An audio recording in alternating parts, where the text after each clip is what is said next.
It's game 2, day 2, Sunbelt Baseball Championships. It's the Golden Eagles and the Bobcats. You're watching the Sunbelt Conference on ESPN as we welcome you back to Riverwalk Stadium as we continue our double elimination bracket. The number 7 seed, Texas State Bobcats, taking on the number 2 seed, Southern Miss Golden Eagles. And good afternoon. I'm Matt Stewart, joined by former LSU pitcher Ronnie Rance. And Ronnie, you finally get a chance to see this Southern Miss team, back-to-back Sun Belt Tournament champions. They come in with a 15-game winning streak that ranked as high as number 11 in the country right now, facing a Texas State team that won in the elimination round. Got a fabulous performance from Bryson Dudley in a 3-0 victory against App State yesterday. Yeah, well, I think Texas State's probably feeling pretty good about themselves. That was an amazing game yesterday to get to this point. Now they get to start their season over again. They've got a double elimination tournament. They know they have to win it. They know what their job is at hand this week. For Southern Miss, they're feeling really good. I mean, they're one of the best teams in the country, feeling very confident, and, of course, staring down a potential heavyweight matchup in the championship game. But first, we got to get through Texas State. Well, for the Bobcats, not just their pitching, but Chase Mora came through in a big way in game 1 with his glove and his bat. Chase Mora, a great player, a 3-year player, a second-team all-conference third baseman, got it done with the glove, comes through with the bat here, and then also some pretty good heads-up base running by Chase Moore. It turns a single into a double, and he's not done there. He's going to go ahead and steal third, which by doing that, they end up playing the infield end as App State, and a ground ball that would have probably been a routine out instead finds its way to right field. So Chase Moore gets it done defensively, offensively, and with the wheels. And for the Golden Eagles, led by the Sun Belt Player of the Year, Nick Monaster. Yeah, this is a great player, and you see the numbers: 18 homers, 66 RBIs. That's best in the conference. Ranks in the top 10 in 5 other offensive categories, and is been on fire. It's 364, 2 homers, and 10 RBI in the last 7 games. It's the Golden Eagles and the Bobcats as we continue the double elimination. First pitch is coming up next. Let's take a look at the Bobcats batting order. It's brought to you by Bank Plus. Farber off the top at shortstop, followed by Mora. DeFury, the first baseman, batting third. Mungia, the catcher, bats fourth. Galloway, the DH, is batting fifth, followed by the 6th spot, the right fielder Shipley. Then Park and Gingrich in the starting lineup today. He's been out of the lineup with injury.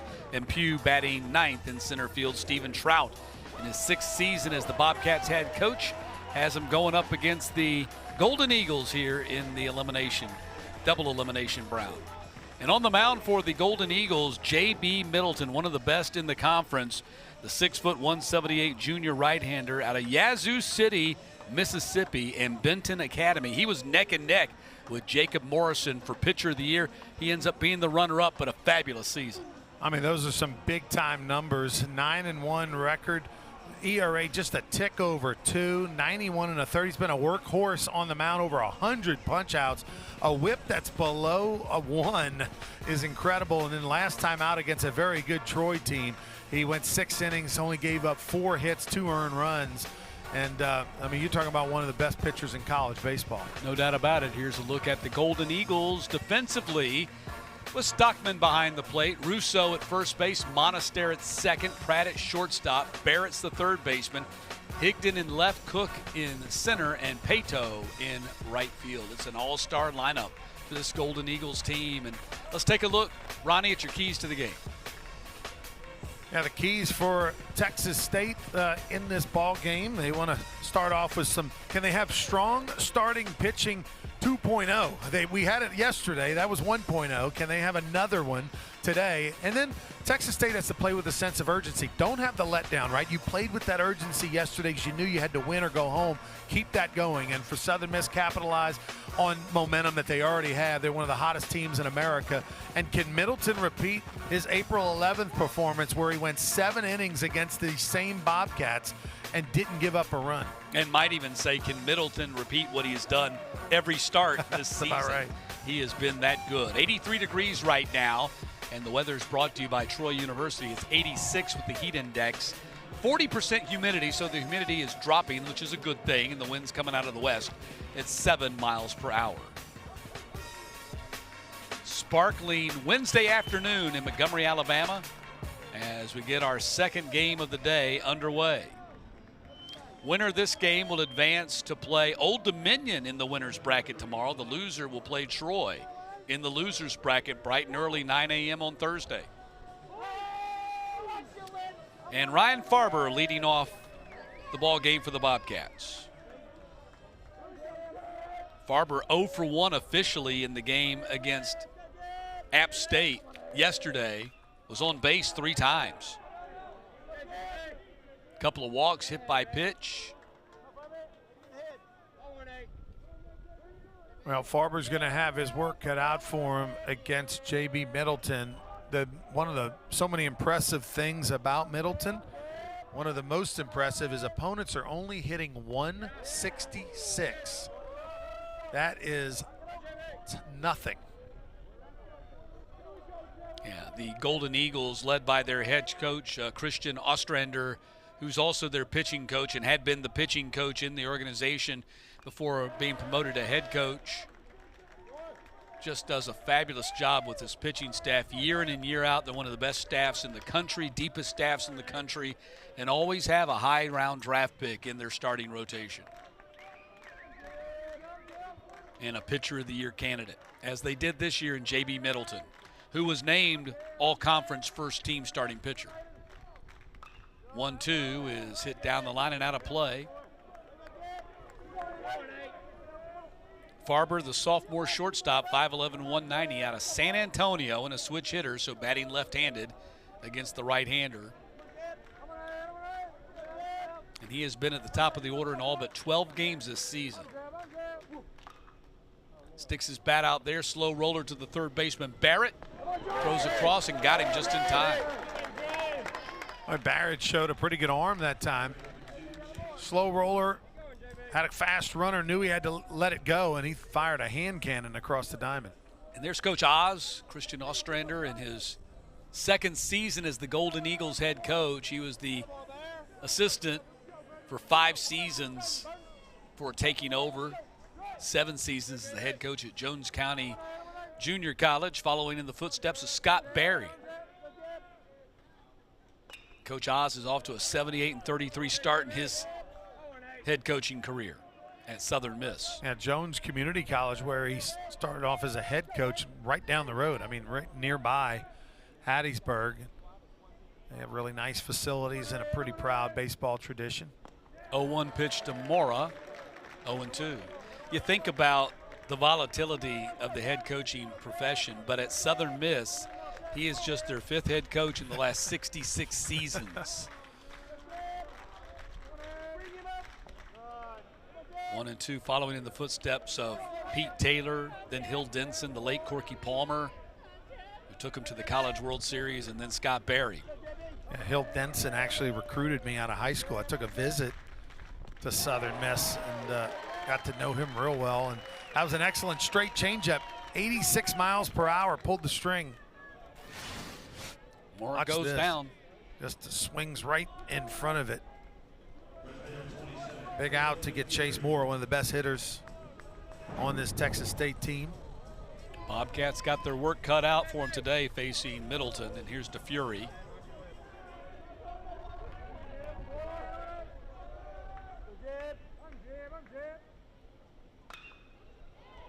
Hot shot, going to get into right field for a base hit. Well, that's what you want to do against a really good pitcher who pounds the strike zone, is jump on him early, and DeFury went fastball hunting and got it. Here's Stephen Trout, promoted from head coach. He was an assistant to the legendary Ty Harrington and the 2022 Ron Maestri Sun Belt Coach of the Year.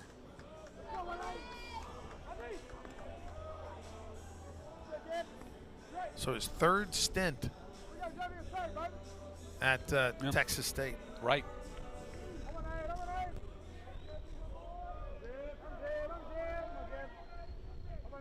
Here's Mungia.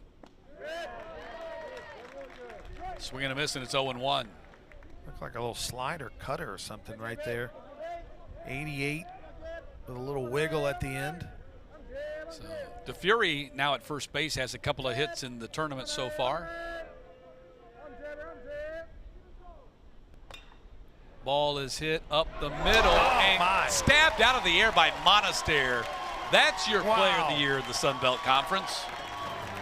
I thought we were headed to runners at first and third with 2 outs, and instead Monaster says, no, sir. Look right here. I mean, he goes way up to get that ball. Big time.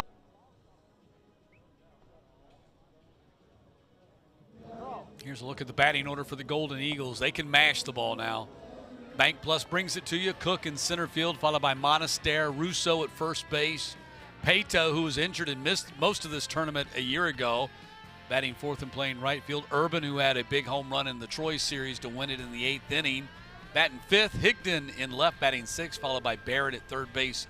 Stockman, who's had a big jump in his production this year, batting 8th as the catcher, and Ozzie Pratt, the shortstop, batting 9th. And Christian Ostrander, what a job he's done, following in the footsteps, as we've already elaborated already in this game. Putting together an incredible team that's ranked number 11 in the D1 baseball top 25, projected as the number 14 national seed in the NCAA tournament. And Jesus Tovar with the ball, junior, 6 foot 167, out of El Paso, Texas. Played at New Mexico Junior College before the Bobcats, and making his 14th start of the season. Well, Tovar, 3-6 ERA, right around 6. You see he's got 57 strikeouts in 64 2/3 innings. Probably a little more, too many walks than he would prefer. And this is going to be quite the matchup. Tovar versus Middleton. Obviously, Southern Miss super heavy favorite with Middleton on the bump, but Tovar maybe have a game of his life like we saw last night, while his teammate went a complete game shutout. Bank Plus defense, Mungia behind the plate, DeFury at first, Park at second, Farber at short, Moore at third, Gingrich in left field, Pugh in center, and Shibley in right. Can Texas State do it again? No one saw Bryson Dudley coming, only his second start of the year yesterday. 4 1/3 was the longest he had gone in a relief appearance, and yet he went 9 shutout innings. Well, Tovar on paper does have 1 complete game to his credit. This is his 14th start, but hasn't gone real long. Cook right back up the middle on a base hit to get things started for the Golden Eagles on the first pitch. Jake Cook delivers a single right up the middle. Cook with that is Nick Monaster, who's now striding to the plate, and that was the catch he made that saved a base hit, and probably, it would have been first and third, and who knows what would have happened. What he's been able to do with his bat this year, a huge jump in his production from a year ago. And he finished the season strong a year ago, 11 homers, 53 RBI in 2024.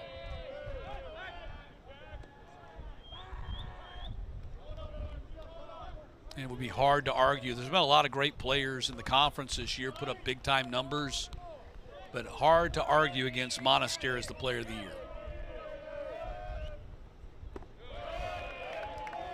Also a guy you want to keep off the base path. Not that Southern Miss runs at all. They don't. They've got 4 players in their lineup that don't even have a stolen base attempt. But he is 7 for 8, just in case you need that bullet. 3 balls and no strikes to Monaster.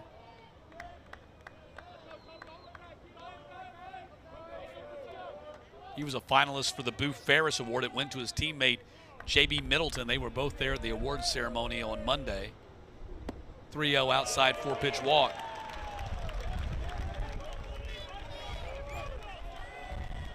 So an inauspicious start for Tovar. First pitch to Cook was right back up the middle for a base hit. His next 4 pitches to Monaster were all balls. So first and second, Golden Eagles for Russo. Russo, who really came into his own a year ago, had a big Sun Belt tournament, had a fabulous season. Here's a guy that didn't play much his first 2 years. Had to wait his turn. Well, we've seen that story time and time again. Guys that are patient, guys that wait a while, usually good things happen to them. Rousseau out of Mandeville, Louisiana, which is right across the lake from New Orleans. All-conference second-team first baseman this year.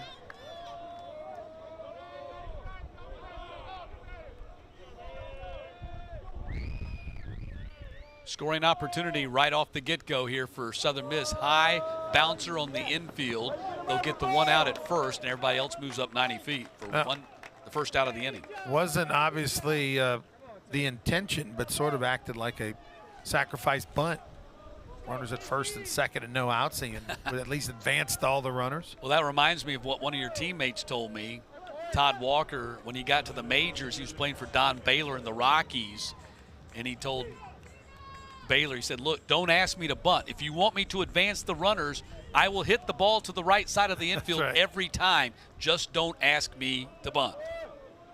Yeah, so many great hitters don't know that skill because they're the best player on their team their whole life, and they always get the green light.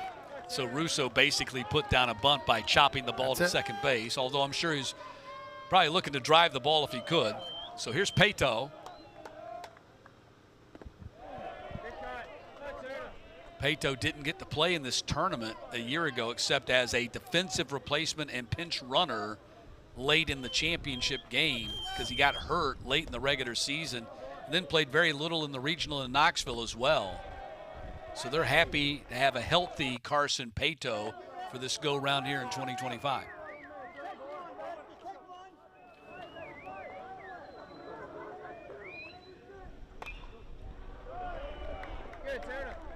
Coach Ostrander calls him Mr. Southern Miss. Says he's a fan favorite. Says women cry when they watch him play. Not sure about that, but that's what Coach said. I think he's having a little fun with us. Yeah.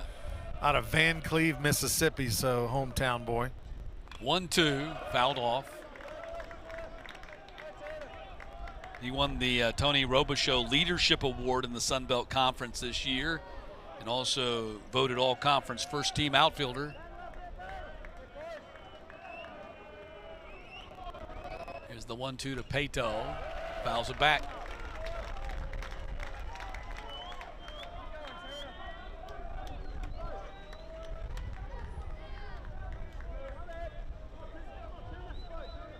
Fifth season in the program, company man. That's what Coach O calls him.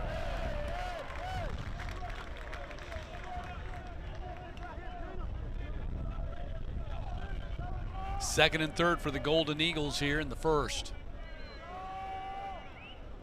And the 2-2 pitch. Hit it high in the air to right field. Let's see if this scores the run. Caught by Moquin out there, or pardon me, caught by the right fielder Shelby out there, and the run scores on the tag, and it's 1-0 Golden Eagles. Well, Pato does his job, got a hanging breaking ball and was able to hit it deep enough to right field to score Cook easily from third. Get him on, get him over, get him in. That's what the Golden Eagles just did there. 2 down in the inning, and Monaster is now at third as well as he took the throw to the plate and was able to get to third. And we see Cook going back to tag.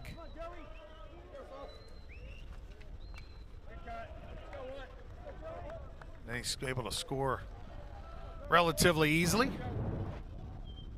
Count is 0-1 to Joey Urban.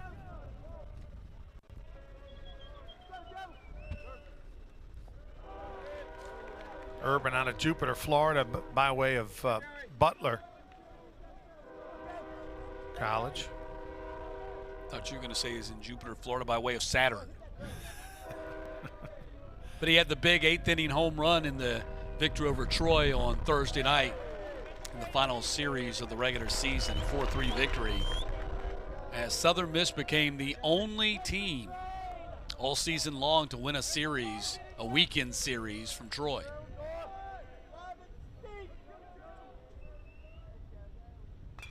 Two-1 is hit on the ground and backhanded deep in the hole, and Farber will not throw him out as Monaster scores from third. It's now 2-0. Infield single by Urban. Legs it out easily, and the inevitable 2 for Southern Miss. You see, thinks he's got this ball pulled through the left side. Actually, a really nice play by the Texas State shortstop Farber, but he runs too well to make I needed to be running in order to get the runner at first. That ball was hit onto the shallow grass and left. Here's Higdon. Transfer from Kentucky, where he did not play at all last year because he was injured, but when he arrived in Lexington, he was one of the highest rated junior college players in the country. Just never got on the field because of injury.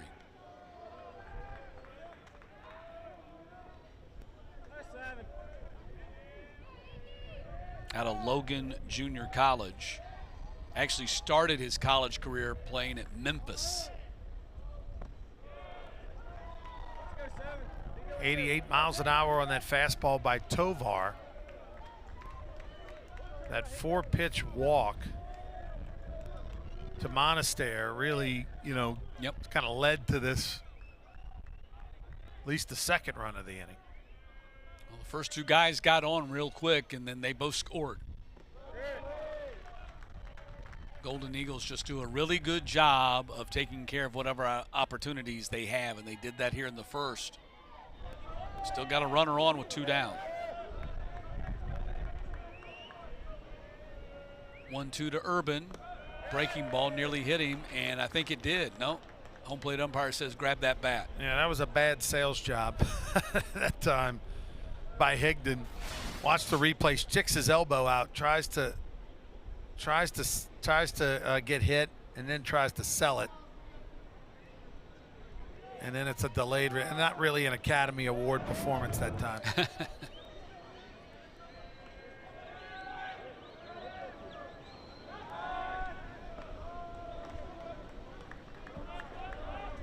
Southern Miss just really makes it difficult on opponents pitching. You have to be so perfect. They've got 6 players in their starting lineup that are hitting over 300. 2-2 is up in the air, foul territory. Mora over there by the dugout has it. And that will end the first inning, but a profitable one for Southern Miss as they score twice. We'll head to the second, 2-0 Golden Eagles.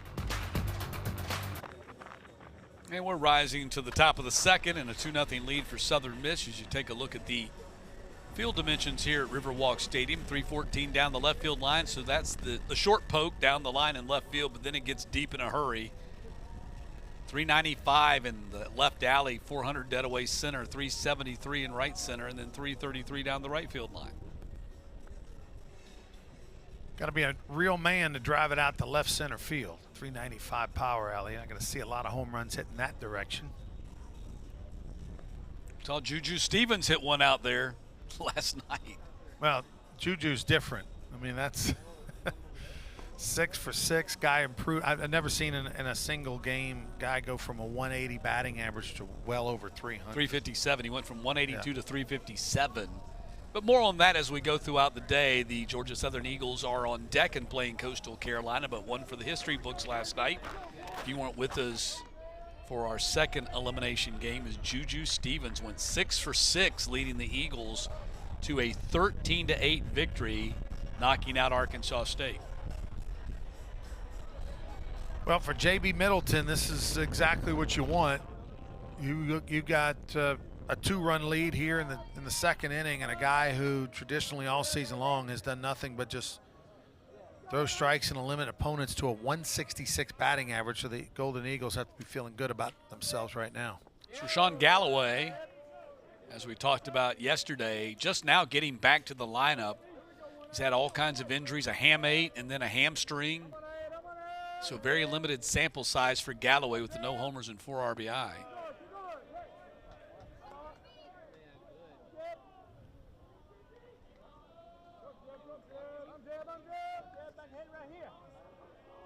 Only 39 AB on the season. Looks like he fouled it off his foot.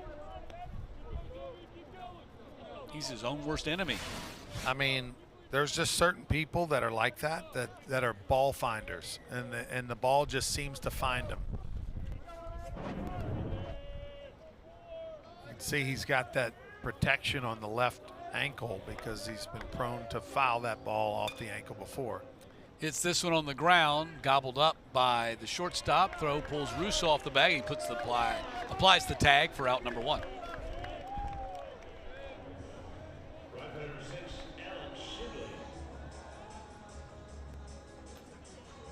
So 1 down as Pratt makes the play at short, and Russo helps him out on the back end. It's Alan Shibley out of Oklahoma, batting .220, 5 homers, 24 RBI. First pitch swinging, drives it to deep right field and caught over the shoulder by Pato. Wow. Touchdown, caught that over his shoulder. I mean, didn't look like he was on it, right? Looked like he was turning and running, and then all of a sudden just flipped the glove out there at the waist and made a great catch. This ball's hit a ton by Shibley. Headed towards that 373 mark, and then all of a sudden just reaches out and makes a running catch to take away what would have been either a double or triple. I thought he was going through the fence out there. He got that gate obviously locked down, but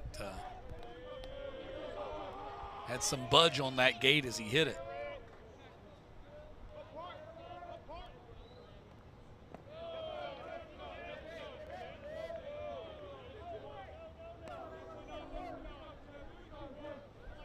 Dawson Park, the freshman out of Magnolia, Texas. A couple of homers and 19 RBI on the season. 0 for 3 yesterday. Hits this one to left field, and it's going to be caught for out number 3. Higdon there had it played perfectly. Heading to the bottom half. Golden Eagles lead at 2-0. Here's a look at the D1 baseball postseason resume for Southern Miss. 41-13 their record. The RPI is up to 21. Non-con strength of schedule 26. 7-4 against quad 1 teams, and D1 baseball has them projected right now as the number 14 national seed. In their latest projections had them paired with the number 3 national seed Vanderbilt. So those two teams, in theory, if they won their regionals, would meet in the supers. They've also got number 2 Ole Miss, number 3 Cincinnati, number 4 Murray State as the 4 teams in that projected regional in Hattiesburg. I'll tell you what, that is a great atmosphere in the postseason. Hattiesburg, Mississippi. They got the tailgate thing going on. It's a raucous crowd. It'll be hot and humid. And no team wants to go play there, that's for sure, because you will get your feelings hurt.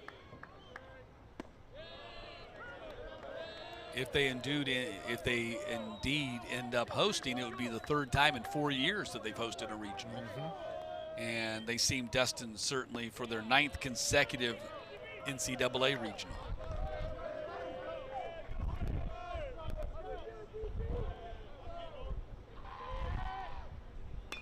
Barrett hits that one off the glove of Mora, spins and throws, will not get him. That's going to be an infield hit.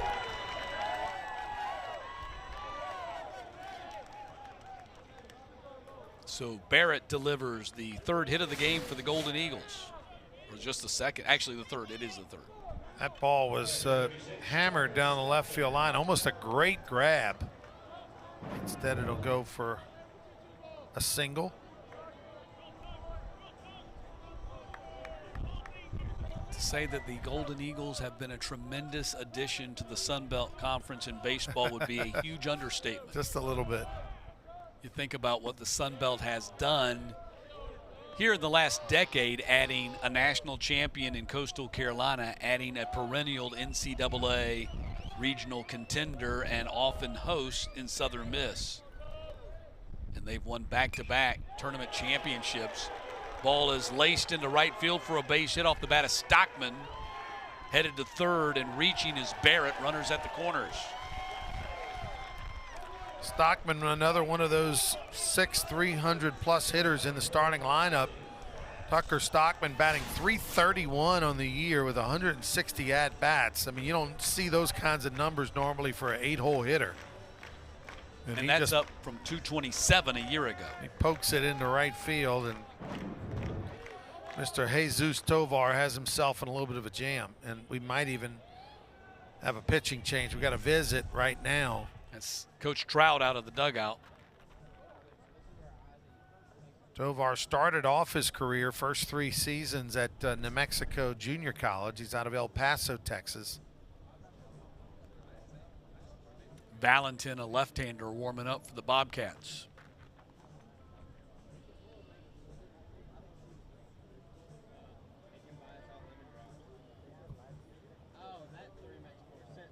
Anybody playing Southern Miss and Coastal Carolina in this tournament, man, you got to be ready. Because even your best might not be good enough. These teams have been that good. They've been a cut above everybody else.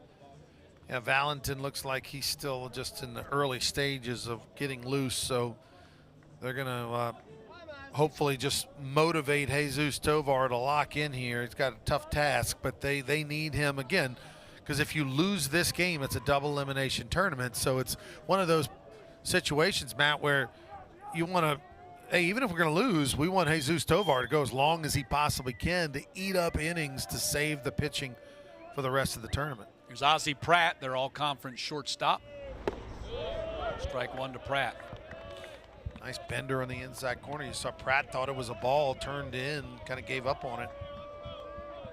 7 homers, 47 RBI, 316 average.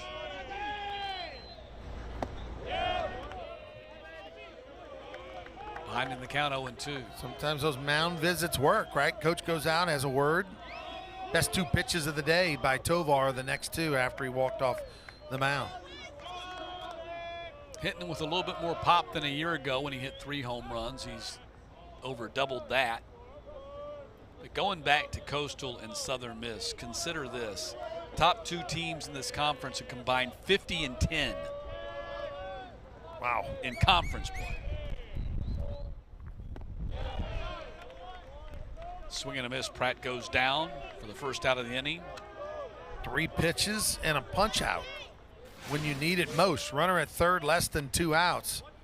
That is an excellent 0-2 pitch. Close enough to the zone to where the hitter can't hold up.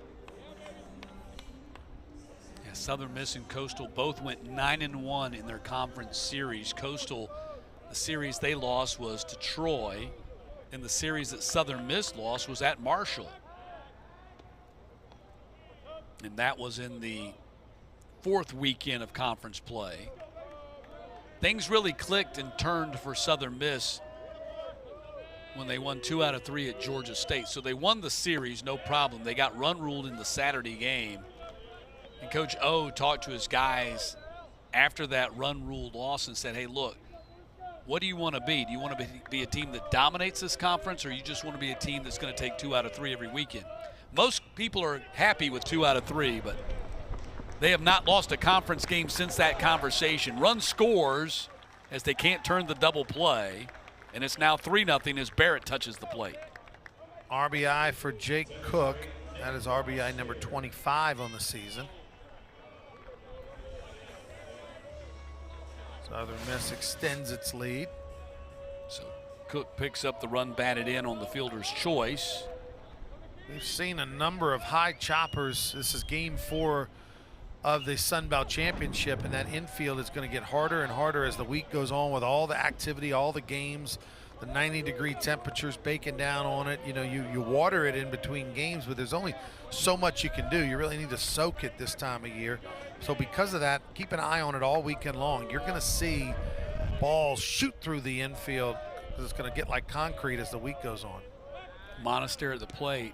And for these players, this is a little bit of a different experience than they typically have during the season. They're playing on real grass, real dirt.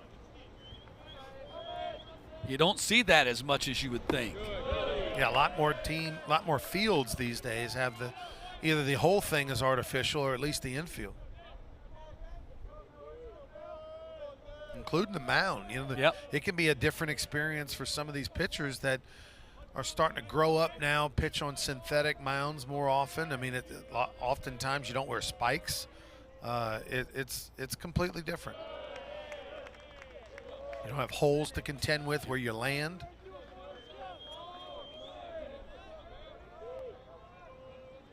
Just call me old school. I prefer the grass and the dirt. I get the economics of the artificial turf.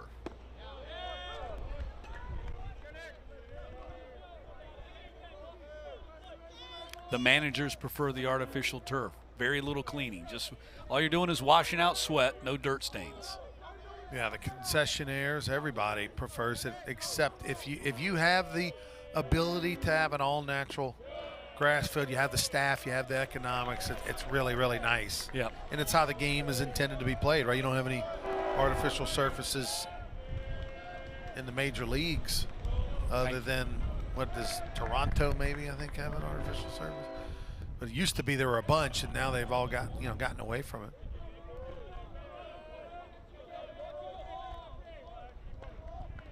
All natural, just the way God created it. 3 balls, 2 strikes.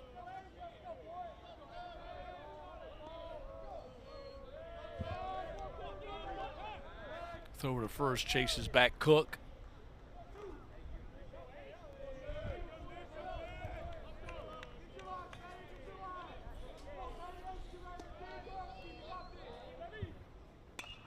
Ball hit in the air. Center field, going to be caught, should be, and it is, and the inning comes to a close, but another run for Southern Miss. Here in the second, as we head to the third, Golden Eagles have a 3-0 lead.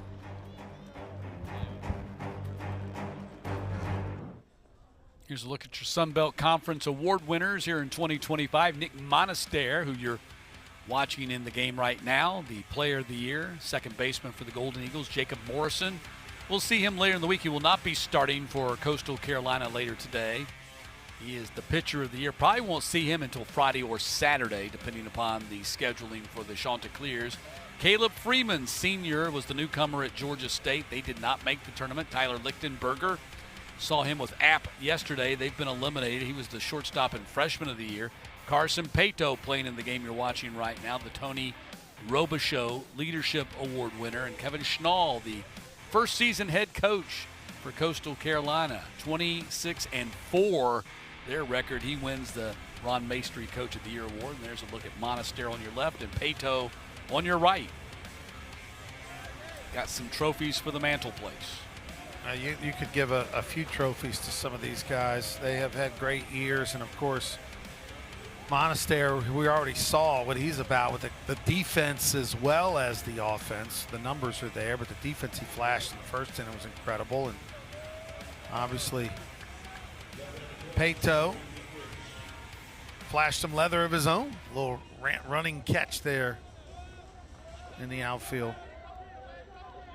And a big trophy for J.B. Middleton to start the week. Did not win a Sun Belt trophy, but was named the winner of the Boo Ferris Award, which goes to the top college baseball player in the state of Mississippi. So it's a big deal.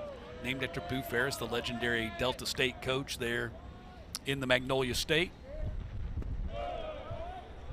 Not many pitchers in the state of Mississippi have at the Division I level have had a better year than what J.B. Middleton has put together so far. 14 starts, 9-1 record, ERA 2.07. Hard to do with an aluminum bat. One complete game to his credit, 91 1/3 innings pitched entering today, only 53 hits. That is a tiny number. Yeah, you mentioned that. 4-to-1 strikeout to walk ratio. That opponent batting average, you're missing a lot of barrels. I mean, 250 is good. Yeah. 225 is exceptional. 166 is otherworldly. And you can watch the game here so far today. He's inside, he's outside. He's rarely down the middle with any of his pitches. This is the freshman Zachary Gingrich at the plate. Back in the lineup today. He was hit by a pitch in the face against Troy. Actually played in the next game against UTSA, UT San Antonio. Hit a home run, but had to come out of the game because he was starting to have some symptoms, concussion-like symptoms. And so he was out of the lineup for a while. They're glad to have him back in there today. Talented freshman.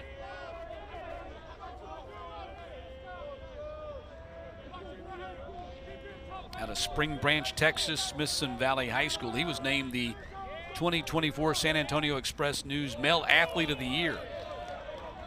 draws a walk to get the inning started. He was also the defensive football player of the year there in the San Antonio area.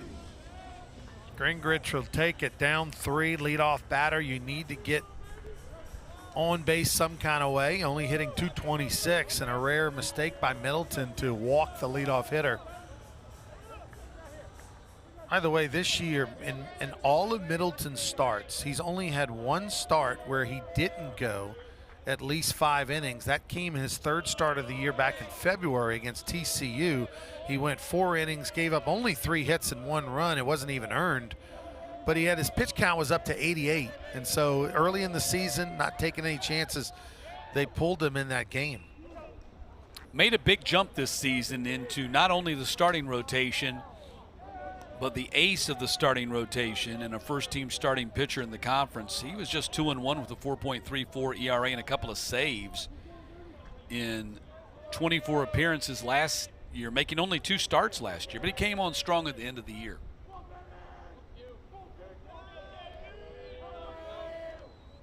Here's the 1-1 to Pugh. That's hit in the air, traveling towards the alley, and Pato, another fine catch, backing up against the wall.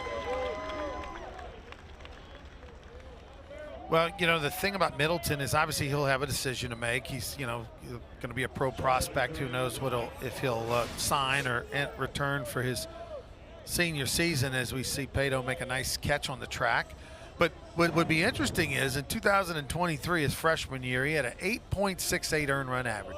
Then he cuts that in half last year, has a 4.34 average. This year cuts that in half, has a 2.07. So he comes back next year, he's going to have a 1.03. That's my prediction. Okay. Because, I mean, he's trending in that direction. Farber at the plate, counts 0-1. Yeah, Middleton started to show glimpses of this late in the season in 2024.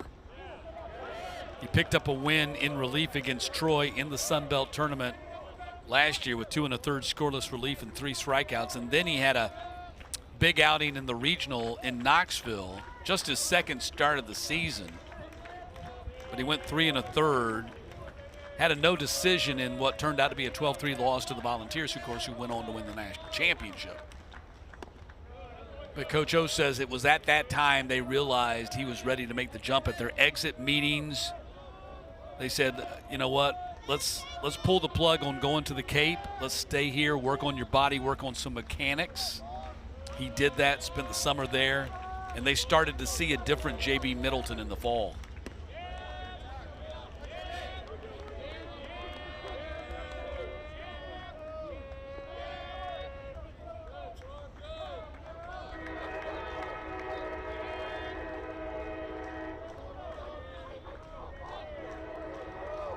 Two balls and 2 strikes to Farber.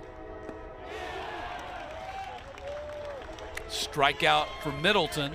Ended up going to a 2-2 slider down and into Farber, who was sitting, I'm sure, on the fastball after walking a batter. That time just under the bat.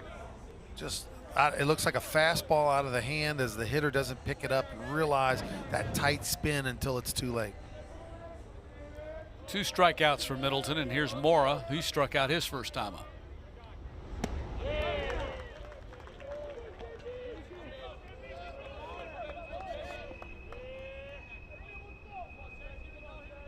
Eight home runs this year, 6 a year ago, 14 the last 2 seasons after hitting a freshman record 17 3 years ago. Sitting on 31.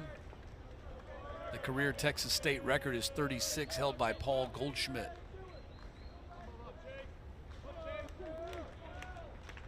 See if he goes back to the slider. He's thrown 3 in a row. He does. Wow, got him into the inning. Back-to-back strikeouts by Middleton. After surrendering that leadoff walk, he strikes out Farber and Mora, the 1 and 2 hitters, back-to-back. And we're heading to the bottom of the 3rd and a 3-0 lead for the Golden Eagles.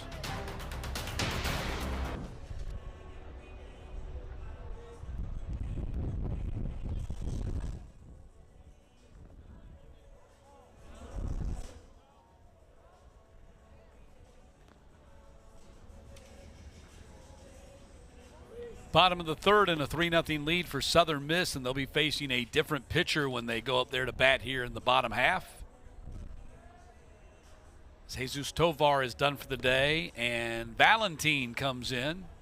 Alex Valentin, the sophomore, 6 foot, 225 out of Hollywood, Florida.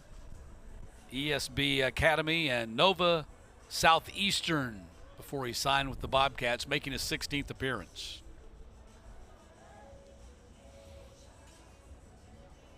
Valentin, you see the 55 strikeouts to go along 54 hits, 36 walks. So we've seen a lot of guys. I feel like in college baseball, more and more guys are struggling with the command. I think partially because velocity is at a premium. You know, everybody's searching for the velocity and trying to hit the big numbers as opposed to, you know, commanding the zone. That's a little more old school. So you see those walk numbers and hit by pitch numbers a little bit more elevated than you used to. Commanding the zone is old school, but it gets you out, doesn't it? It works. It's what gets you. It's what gets you outs and keeps you in the game. But it's not cool. You know. Everybody wants to see that 95. It doesn't make a big write-up on the scouting report. A lefty who will go a little sidearm on you from time to time. So this will be interesting. Valentin's psyching himself up. Russo, Pato, and Urban due up for the Golden Eagles here in the third.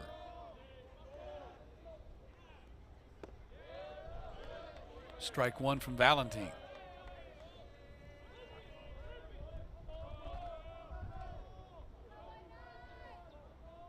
What's this wiggle? So we're going to miss it. It's 0-2. He's got a little shimmy in his delivery. Oh, yeah. You know, Alex Valentin is he made a little name for himself on social media back in the day with his unique style. Gets a strikeout on 3 pitches. Yeah, came in wiggle or no wiggle. That's good stuff. Look at that perfect location, down and away.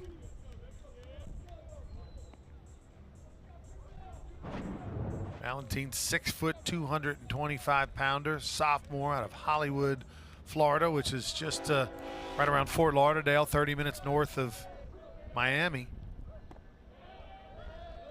Nothing but strikes so far for Valentin. He's strike one to Pato.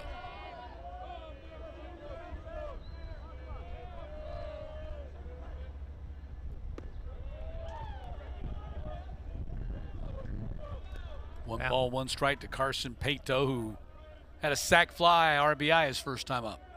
Valentin said he chose Texas State over the likes of, had some interest from Campbell, Missouri, Notre Dame, Pittsburgh, Purdue.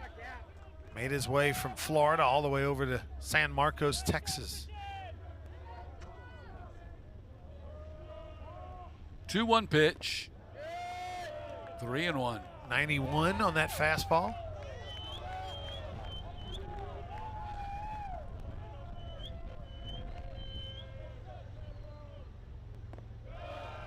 Ooh, that and a one 5-pitch walk. Didn't miss by much. That was 92 down and away.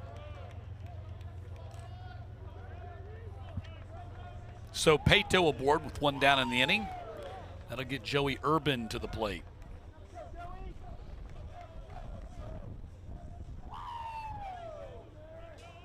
Winner's going to play Old Dominion tomorrow at 4 o'clock Central Time in the winner's bracket. The Monarchs, our first upset from a seeding standpoint in the tournament, in that the 6 beat the 3, unless you want to call the 9 beating the 8. That would be a case where the lower seed beat the higher seed. That happened in the elimination round last night.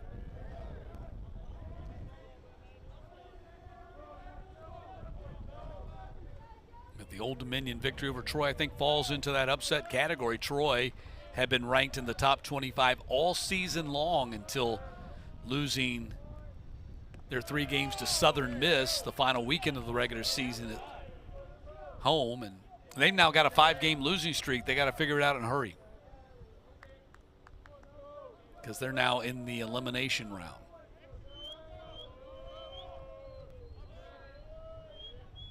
1-1 pitch. Missed, 2-1. Breaking ball missed up top.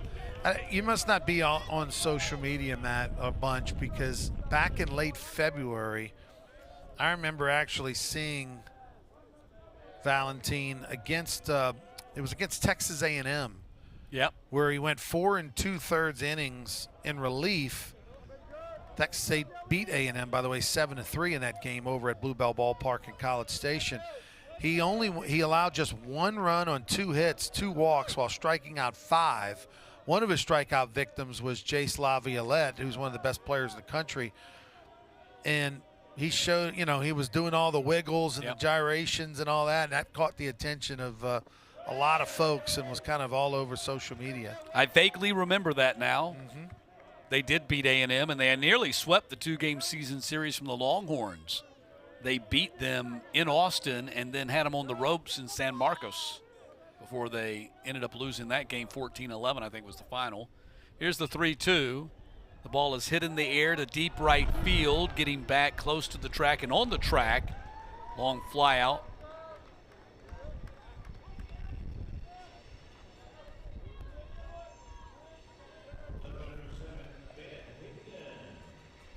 That'll bring Ben Higdon to the plate. 2 down in the inning.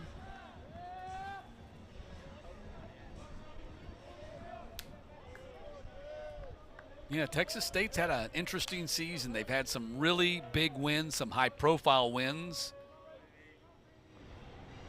Beating A&M, beating the Longhorns. They got a victory against the Chanticleers. They got a victory against Troy. They got a victory against Southern Miss. And when you consider that the Chanticleers and the Golden Eagles combined only had 10 conference wins, and the Bobcats had 10 conference losses, I should say, and the Bobcats were 2 of them, or 20%. But they've been, there's like Coach Trout will tell you, look, they've had plenty of opportunities. There's other games that they felt like and probably should have won from a matchup standpoint, but didn't.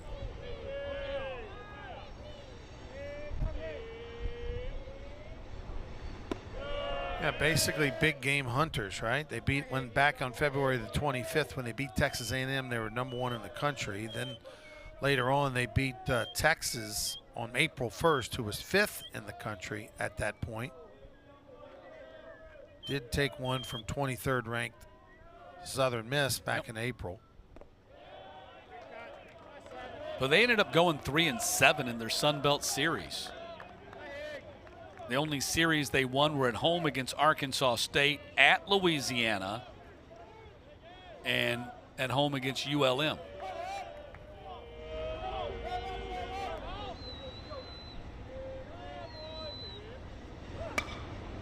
Ball is hit into center field, and diving attempt, and did not come up with it. Headed to third and sliding safe. Base hit for Higdon. Sampson made a diving effort and came up short, was up quickly with the throw. Runners at the corners for the Golden Eagles. Great effort by Sampson here. Take a look, the little jam shot liner to center. And that's a heck of a play because, even though he doesn't catch it, he's able to trap it.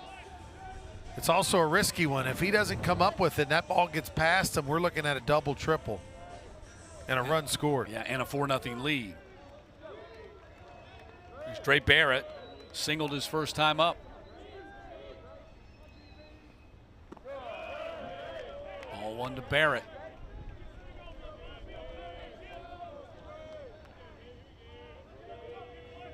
Nine homers, 30 RBI on the season, 260 batting average for Barrett.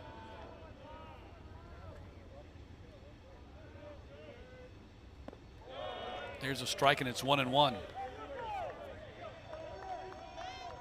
Barrett's out of Deepsville, Alabama. He was a perfect game All-American playing at Holtzville High School. Two-way star, pitcher and batter. 1-1 pitch. Barrett fouls it off. Senior year at Holtzville, he was 398, 4 homers, 36 RBI, 5-3 record, 1.83 ERA, and 81 strikeouts in under 49 innings. It's a big batter for Southern Miss, because the next guy up is Stockman, who's 80 points higher as a batting average. So 1-2, got him. Big strikeout for Valentine as he finishes off the inning, and the Golden Eagles strand runners at the corners. Valentine wiggled out of it there in the third. He did indeed. Heading to the top of the fourth with J.B. Middleton out there on the mound for the Golden Eagles. He's held the Bobcats scoreless on 1 hit so far. They've stranded 2. Southern Miss had scored in the first 2 innings and failed to score in the third, so they lead it 3-0 on 5 hits. DeFury, Mungia, and Galloway due up for Texas State here in the top of the fourth. First time through the order for Middleton. 3 innings, 0 runs, only 1 hit. Fastball's been around 93 miles an hour. And, you know, you get the feeling with Middleton, as good of a year as he had, that there's more in the tank and his future's going to be brighter going forward. A guy who can grow into his body a little bit, get a little bit even, you know, probably even more stronger, and you know, not a lot of workload, only 130 innings through the first 3 years of college. And not a big guy, 6 foot 178. We saw Troy in the first game today with their big, powerful, prototypical body right-handed pitchers, and Middleton is pretty slight for a right-hander. But getting it done and facing DeFury to start the fourth. DeFury has their 1 hit. That was a 2-out single back in the first.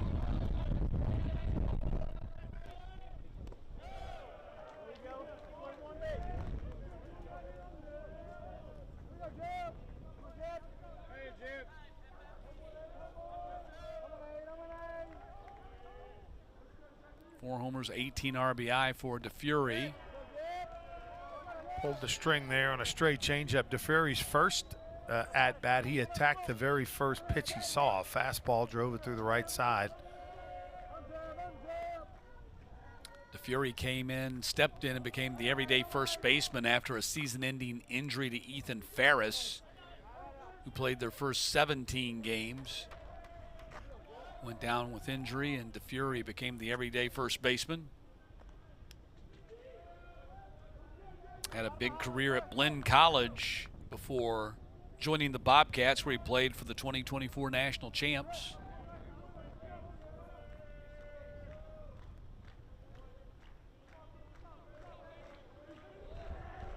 The 1-2 pitch.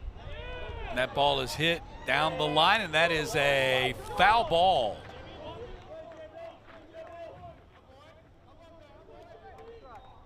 There's not a lot of room down that left field line once it gets past the bullpen. I mean, that the wall is all of maybe a foot or 2 to the left of it. But off the bat, it looked like it had a chance, ended up about 6 inches foul.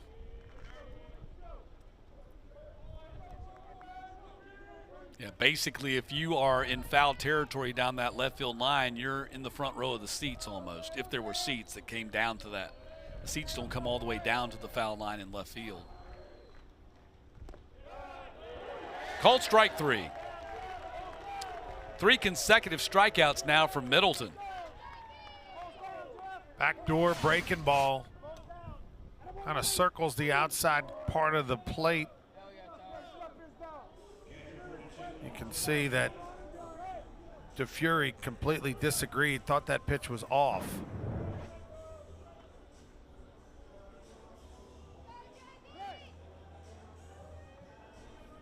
There's Austin Mungia. Lined out, got robbed by Monaster back in the first. Hits it that way again, this time to Russo. Out number 2. Well, 2 plate appearances, 2 line drives to the right side that get snagged. Rousseau from St. Paul High School, Mandeville, Louisiana, with a nice catch over there at first base.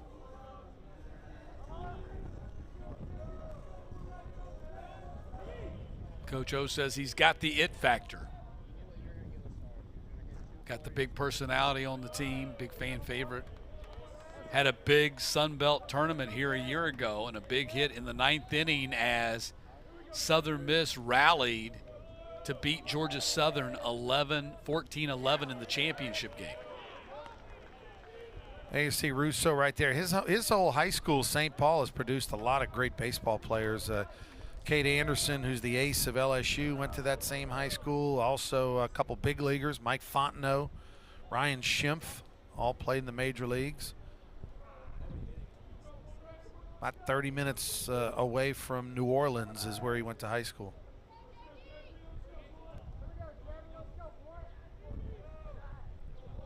One pitch to Galloway. There's a strike, makes it 1-2.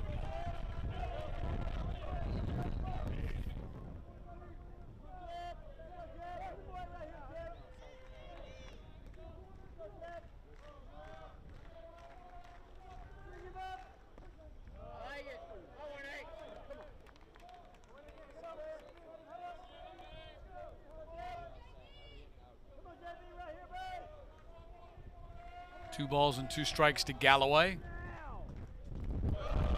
Count full. Actually, I want to correct myself because they're friends of mine. Ryan Schimpf, who played in the major leagues, went to St. Paul. Mike Fontenot went to Salmon High School, which is in Slidell nearby. And Galloway's going back to the dugout. He strikes out. That's 3 strikeouts. Is continuing to impress. That's actually 4 strikeouts out of the last 5 batters that Middleton has faced.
Here's a look at the Southern Miss postseason resume. 41-13. That's a 15-game winning streak, folks. They were 26-13, which is good, and then they kicked it into overdrive. 41-13 here as we start the tournament.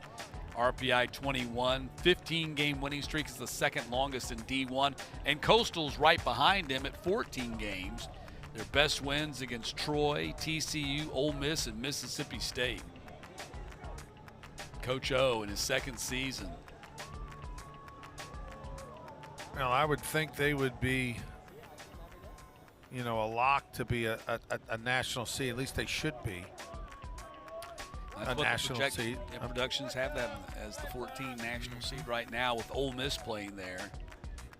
And they've had Ole Miss in a regional before. I mean, so that would not be uncharted territory. That would be a highly intense, emotional regional if you got the Rebels playing in Hattiesburg. Be careful what you wish for. From Ole Miss would say, hey, well, great, our fans can go, or it's in the same state, but you also add a little juice to that fire. If you're Ole Miss, you might want to say, can we go to Oregon State, someplace else that I was going to say, your fans can go if they don't if the Golden Eagles fans don't buy up all the tickets. Right. I'll just ask LSU. They played in Hattiesburg a couple years ago, back in 22, I believe, and got beat. They were in the driver's seat, and Southern Miss stormed back, beat them twice.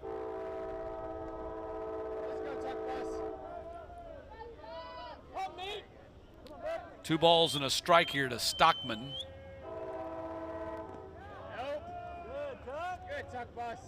Count now 2-2. Put a good swing on it, baby. Do you, baby? What's up? What's up? They are up to number 12 in the latest D1 top 25, right behind Coastal. That's number 11.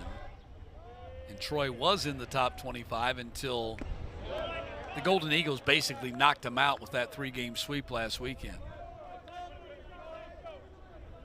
Valentine would reach back for a little 92 after the wiggle.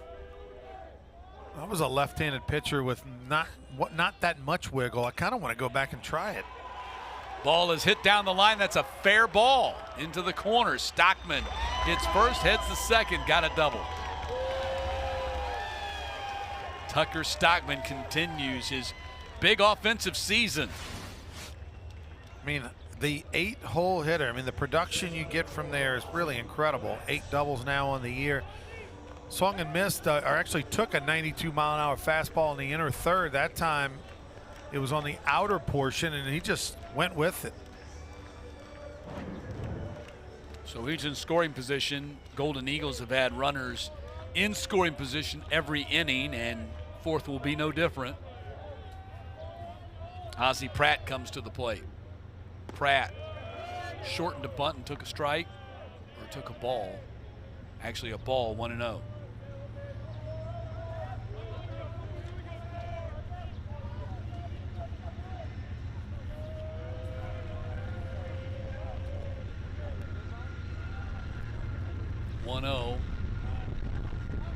Fouled back.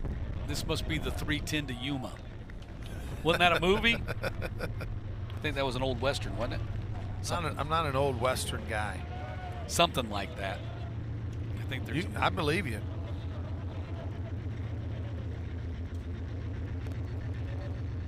One bunt put down the third base line, and they move Stockman to third. As Pratt gives himself up for the first out. That is the 9th sacrifice bunt of the season for Pratt. That's a bunch.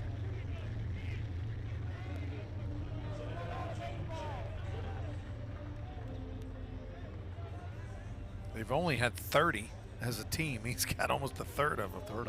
Yeah. So that puts Stockman 90 feet away for Jake Cook.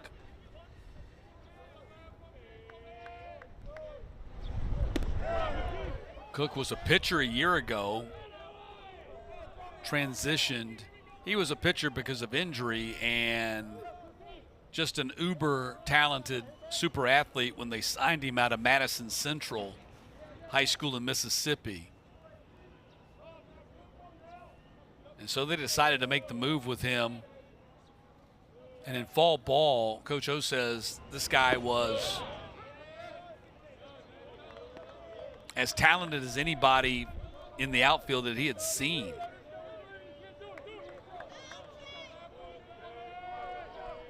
Well, he's had 112 putouts in the outfield, only 1 error.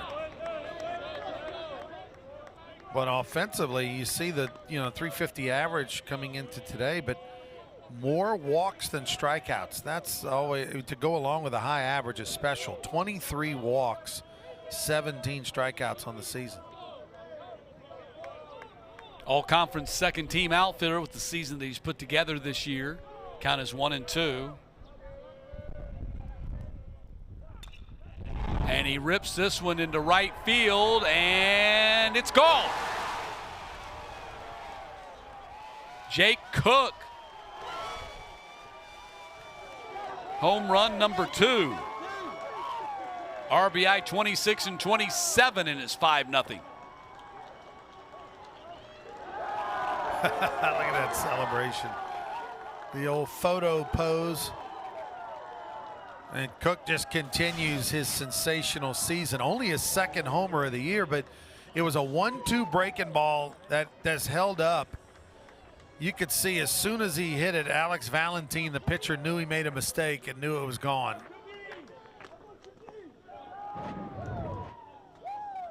Golden Eagles now with a 5-run advantage.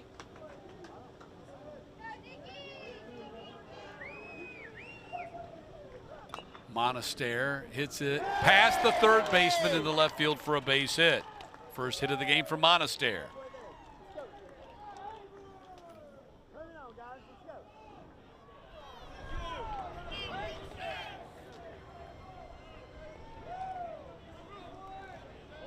Monaster not wasting any time, got a fastball elevated, just jumped on it, bounded it through the left side. As an infielder, you have to know that the ball's going to get on you quickly and probably play 2 or 3 steps deeper than normal. Here's Russo. All Sunbelt second team first baseman. With 17 home runs on the year, hitting number 17 a couple of Sundays ago in their 9-6 win against Louisiana.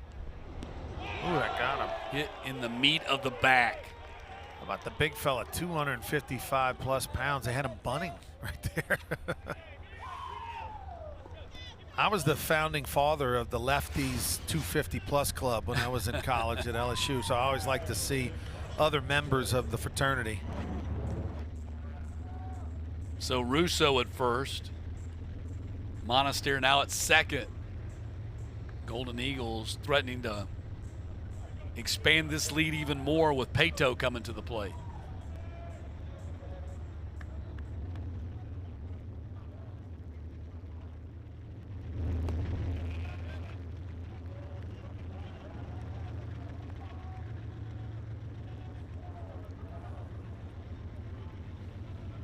Homers, 58 RBI for Pato this season. It's a jump of 4 home runs from a year ago. Strikes this one and hits it to left field, back just in front of the track. Catch is made by Gingrich for out number 2. Yeah, Pato hit that ball well, but he hit it to the wrong part of the ballpark. Left center is a graveyard.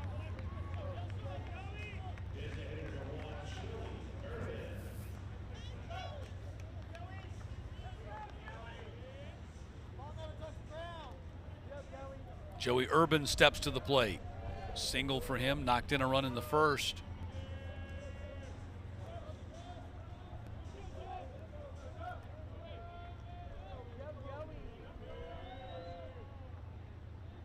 So many nicknames you can use here. Urban Legend, Urban Cowboy.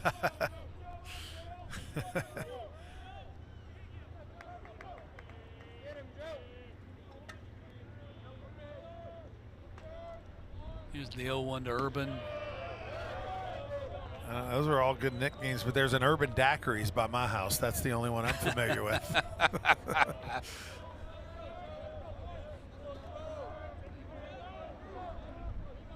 Got to be interesting for Alex Valentin, who normally when he pitches out of the windup has that little wiggle before he pitches, but out of the stretch he can't wiggle. So it's got to be discombobulating a little bit.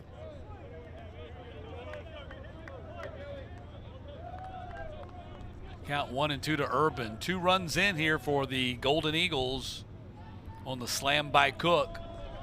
And now they got 2 more men on base following that home run, trying to score some more.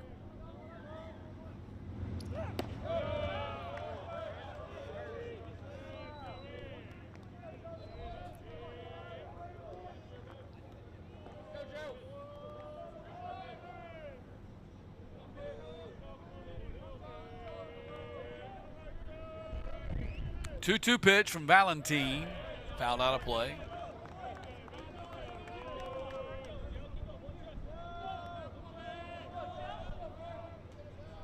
Golden Eagles have swept their last 4 Sunbelt series to close out the year. At App versus Arkansas State versus Louisiana and at Troy. Swing and a miss, and Urban goes down swinging, and the inning comes to a close, but another 2 on the board for the Golden Eagles on the home run by Jake Cook, who took it to right at the right time. And a 5-0 lead for Southern Miss as we head to the 5th.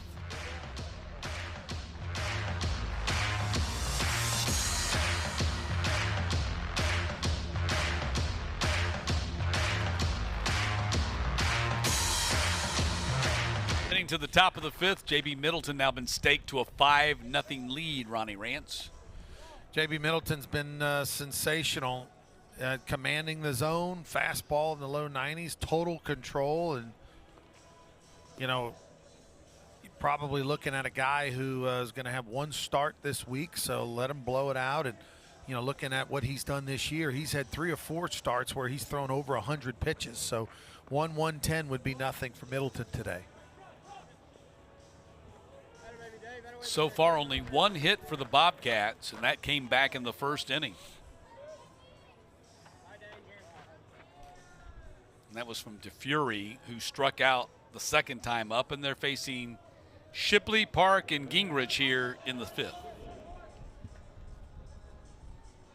Not a whole lot of offense for the Bobcats so far in their entire Sun Belt experience, but didn't matter yesterday because they got the 2-hit shutout from their great Bryson Dudley performance.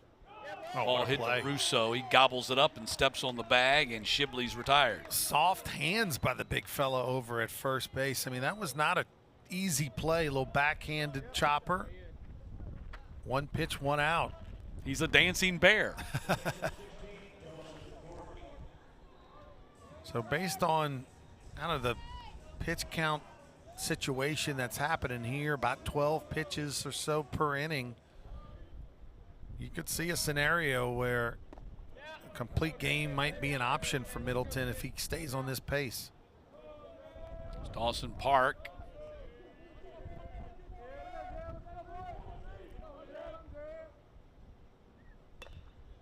Oh, wow. Right back to the pitcher on a soft liner. Easy play for Middleton, 2 down. Middleton got all in the kitchen with that fastball, and that would have been a wood bat. You'd have seen splinters on the ground. Pieces of it would have been out by second base. Look at this, soft liner. He had to wait on it. He could have caught that barehanded. Yeah. You could tell on that close-up shot the anticipation. He's got to react to see how quickly, and then he realizes the ball's not coming at him fast. He gets his glove up there, and he's ready for a hard line drive, and then he has to basically watch it go into his glove. It was so slow.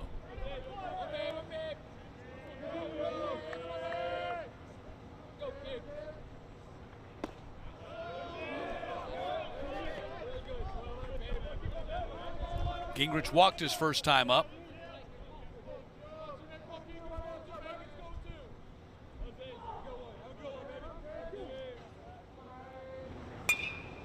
Ball is hit well to right field, and that'll be their second hit of the day as it drops in front of Pato.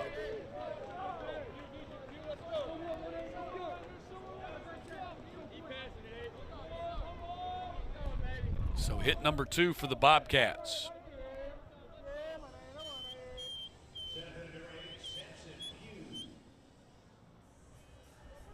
Samson Pugh is the number 9 hitter in the order. He'll grab a bat. Flew out to right his first time up.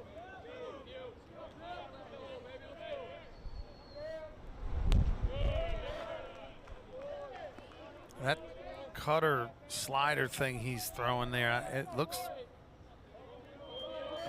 more cuttery than slider is filthy, because it's about 5 miles an hour slower than the fastball. And out the hand, you can't tell the difference. So what clues you in that it's more cuttery than slider? Just because of the lack of break. Yeah. The way you throw a cutter is just simply move your fingers a little bit over to the right of the baseball and then throw it just like a fastball. You don't really do much with your wrist. It's just placement on the baseball with your fingers, and maybe a little bit of a pressure on 1 versus 2 fingers. But it's a great pitch because Mariano Rivera made a career out of it, right? I mean, he threw 98% of the time. Got to the Hall of Fame, 1-2. Got him. Another strikeout from Middleton. Middleton now with 6 strikeouts through his first 5 innings. He's got a 2-hit shutout working halfway through this game, and a 5-0 lead for Southern Miss as Middleton takes care of the Bobcats in the 5th. Here's a look at the all-conference first teamers. Cameron Fluke, the pitcher for Coastal Carolina, and Jacob Morrison. What a tandem they've been. J.B. Middleton, who you're watching right now, and Colby relief there. Closer, what a pitcher Colby Allen has been. Maybe the best closer in the country. Caden Bodine, the catcher, maybe the best catcher in the country, regardless of conference. He's first team. Blake Cobble, the first baseman for Troy. They're now in the losers bracket. Nick Monastery, you're watching. Lichtenberger, you saw yesterday. Jesse Donahoe. Panthers didn't make the tournament. Josh Tate, Georgia Southern, they're playing next. Connor Higgs in the outfield for Louisiana. He'll be playing tonight. And Carson Pato in the outfield. Cameron Miller, the DH for App. They've been eliminated. Austin Eaton, utility. He's really been more pitcher than position player this year, but he was voted utility. Has not played yet for the Bobcats in these first two games. But he was named a semifinalist for the John Olerud Award just yesterday. A new pitcher here for the Bobcats as the Golden Eagles get ready to bat in the bottom half of this inning. It's going to be Colby Diaz, 6'1", 195 junior out of Leander, Texas. Rouse High School. Making his 17th appearance. Yeah, short appearances. Only totaled 24 2/3 innings, giving up about a hit an inning. Strikeout guy, though, 31 punch-outs in 24 2/3 innings, 15 walks, a 2-to-1 ratio there. Slider, fastball mainly. 82, 83 with the slider breaking ball. So Diaz becomes the third pitcher they've used today, and here's Ben Higdon.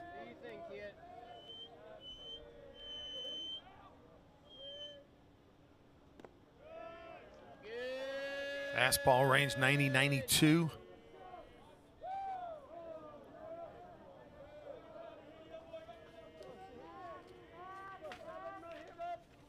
As we mentioned, Higdon was one of the top junior college players in the country when he signed with Kentucky prior to the 2024 season, coming out of Logan Junior College. And then he was in the Northwoods League last summer, 2024, and the Southern Miss coaching staff spotted him and they couldn't get him out. He really showed out in the Northwoods League, and that ends up him being in Hattiesburg this year.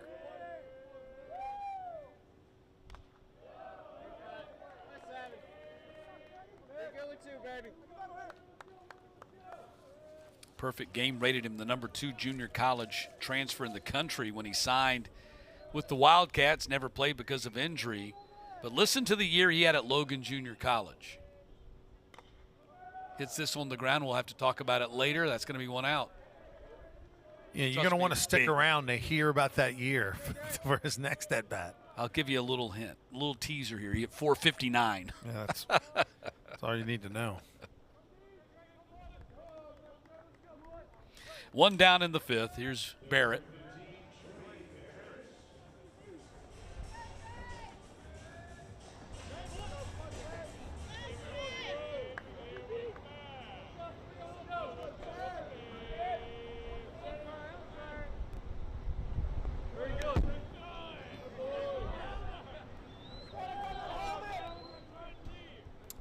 Looking at a high ceiling for Dre Barrett. Feel like he's going to be a big-time player, next star coming through their program. And you look at some of their guys, and some of their guys, this is kind of the Southern Miss way. They get guys in there and they develop them. Take what they bring after stellar high school careers and turn them into star players at the collegiate level. Matthew Russo is an example of that. Guy that didn't play for a couple of seasons. Barrett's getting to play right off the bat as a freshman, so that shows you right there just how highly they think of his skill set and talent level. Well, Southern Miss has always done such a good job of recruiting the Gulf Coast. I mean, you look at a 2.5-hour radius of there. There's some great baseball being played, whether it be South Louisiana, South Alabama, you know, South Mississippi, and a lot of great junior colleges too in that territory. And so they have had a great reputation and done an awesome job going back many decades. 4-pitch walk for Barrett, so he's aboard for Tucker Stockman, who doubled his last time up an inning ago.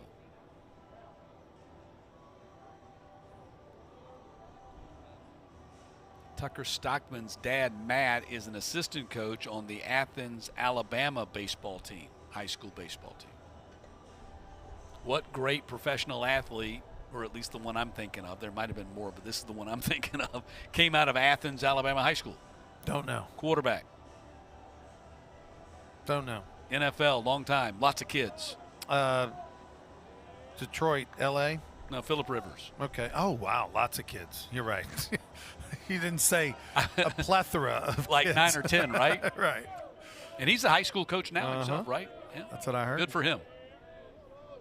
Good buddy of mine, Jacob Hester, played with him in San Diego for a little bit, and they were good buddies. And he said there's no better human being than Phillip Rivers. I get the impression, I've never met him, but you just hear the story about his life and what he's doing now, and just a great guy. Came out of Athens, Alabama high school. Went from there to NC State, right? NC State? Mm-hmm. Yep. And then to the National Football League.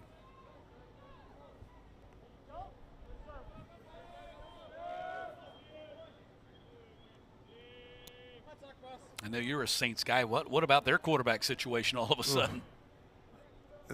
It's with the sudden retirement? A wide open situation, that's for sure. Kind of out. Anybody wants to try out, just give him a call. Just out of the blue, right? Like on a weekend, all of a sudden he's no Derek Carr. Derek Carr announces his retirement.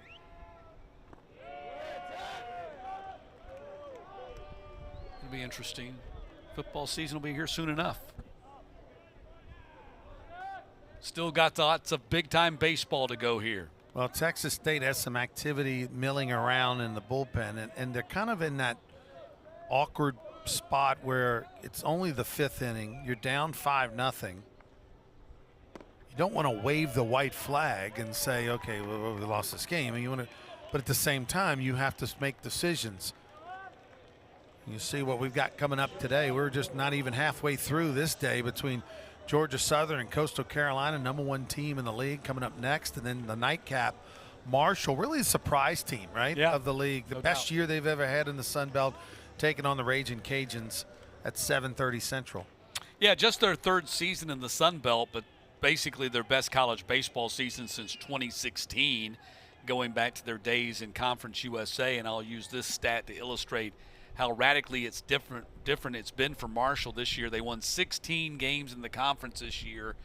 They won 14 combined their first 2 years. Mm-hmm. There's a visit where it's like, hey, look, we got to get him to right the ship. But like I was going back to my point of, you make decisions with the pitching that you're going to use the rest of the game. There's different kinds of pitchers. Do we use pitchers that are our top line guys that we try to win games with, or do we use some of our lesser guys that we just try to eat up innings with, right, so that we can save our bullets for the next couple days? Because obviously if you lose this one, you have to win tomorrow. Coach Josh Blakely out there to play that visit. And you're exactly right, because you're still managing to try to win this game, but you have to manage this game with an eye towards possibly the next game, which if you don't come back and win this one's going to be an elimination game for you.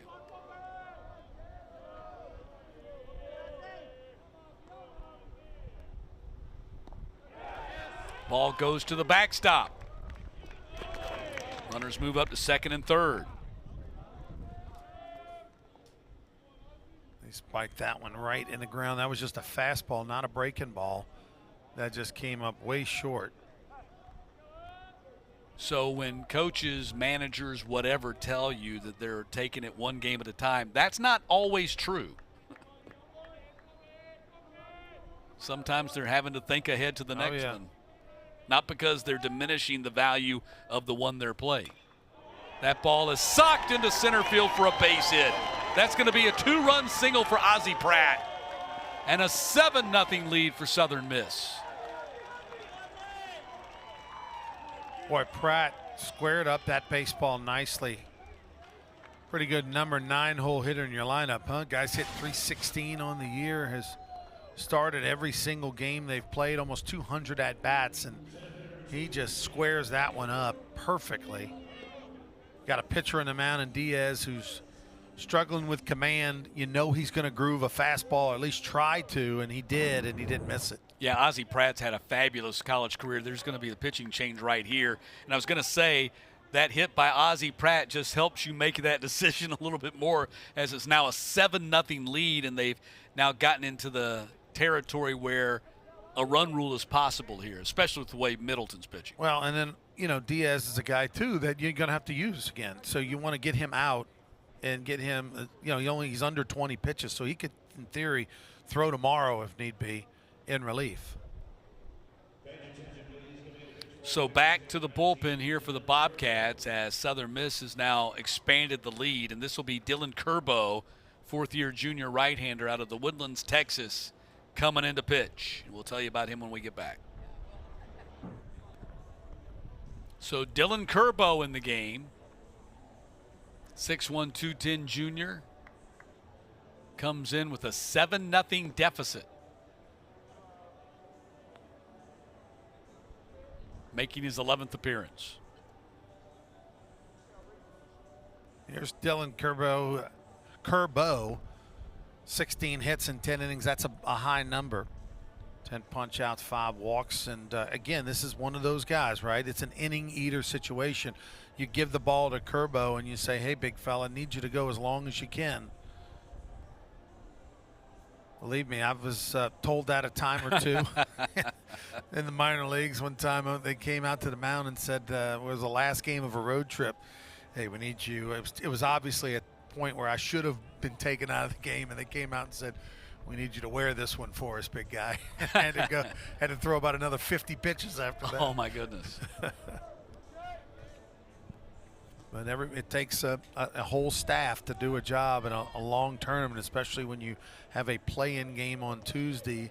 That's why what happened last night was so big for Texas State. They only had to burn one pitcher for the entire game with that 3-0 victory. So Jake Cook batting after hitting a 2-run homer an inning ago. Stands in there with 1 out and Pratt at first. And facing Curbo. The fastball missed inside. 88 miles an hour in the first pitch. Yeah, you mentioned Ozzie Pratt in the 9-hole and what a great player he is. And if he was playing for somebody else, might not be batting in the 9-hole, but they're so deep they can put him there and help him, turn that lineup over. He's a really good ball player. 5'11", though, and 180, 170, at least according to the roster. So he's slight. So that's the thing that's going to hold him back as he look forward to a professional career. 5'11", 170, you're, talking about a second baseman? Curbo 6'1", 210 on the mound. First 2 pitches. Missed down and in that one. He was able to find the range. 2 balls and 1 strike. He went to high school at the Woodlands right outside of Houston, Texas.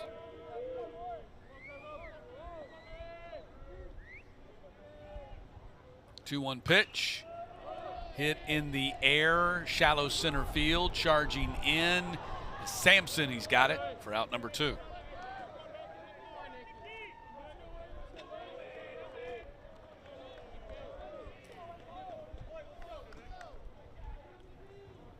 Be willing to bet that Curbo, who's on the mound, is a pretty good golfer. His dad played college golf at the University of Texas. When I think of the Woodlands, I think of a tournament, PGA tournament. His dad was a college golfer at UT, so clearly I'm sure he knows his way around a golf course as well. Here's Monaster. 1 for 2 with a single his last time up, and now 2 for 3. Pratt stops at third, or second, first and second now.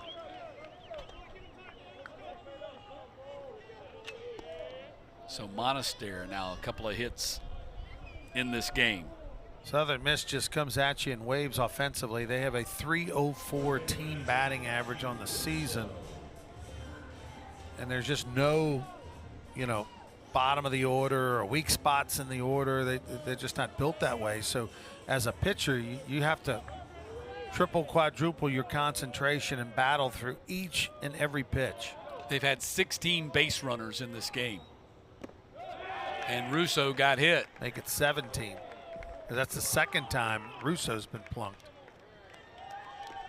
He's a big target. Bases loaded. Carson Pato. If that hit him, it got a flap jersey. of the jersey. Yeah, huh? flap of the jersey. Yep, Yeah, you just can a see little bit of it. Teeny bit of it. That's the kind of hit by pitch you like. You don't even feel it. Wear that jersey a little loose. Here's Pato with the bases loaded.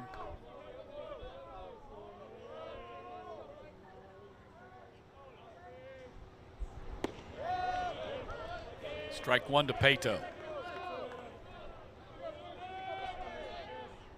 Drove in a run back in the first with a sacrifice fly.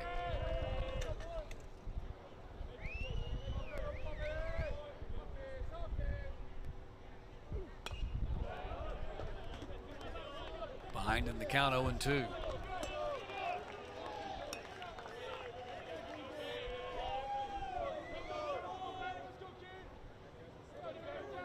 Twice now in their first 2 years in the conference, the Southern Miss Golden Eagles have won the conference tournament as the number 2 seed, which they are again this year. 2023, they beat Louisiana 6-2 in the championship game. In 2024, they beat Georgia Southern 14-11 in the championship game.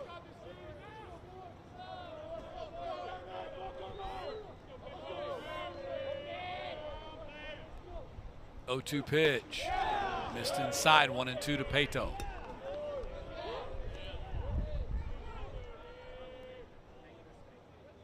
Russo at first, Monaster at second, and Pratt at third. 2 runs already in here in the 5th on the 2-run single by Pratt.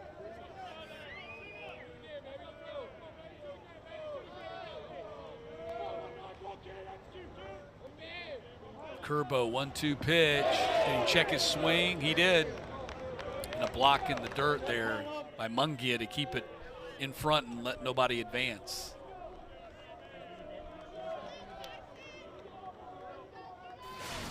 Yeah, watch right here. Breaking ball in the dirt. Bases loaded. That's a big block. Had that chest leaned out forward just like you're supposed to do. 2 balls and 2 strikes. Called strike 3. Big strikeout for Curbo with the bases loaded. And Pato fails with the bases loaded situation. But 2 more runs in for the Golden Eagles and a 7-0 lead for Southern Miss as we head to the 6th.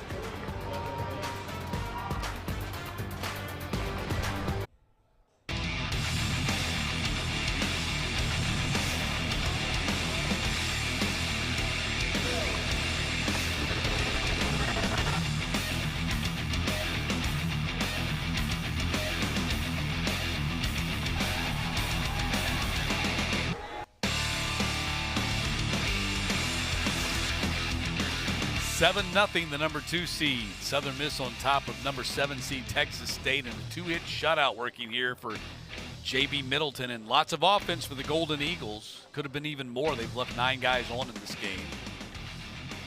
Only 3 batters have reached base for Texas State. Tovar, their starter, got knocked out after 2. Valentin went 2 after that. Jake Cook, 2-run homer for the Golden Eagles in the 4th, and Middleton has been spectacular, just as you anticipated that he would be. Southern Miss today has been everything that they're advertised. 15-game winning streak. They've got all the parts, especially when Middleton's pitching. They can beat anybody in the country. And they just offensively just don't have any weakness and take advantage of all the opportunities. And they've just tack on runs. And here we are. You look at the line score, so dominant. 5 innings. They've only given up 2 hits, but yet they've scored 7 and had 10 hits.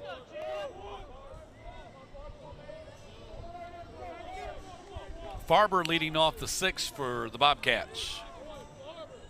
Farber, Mora, and DeFury due up.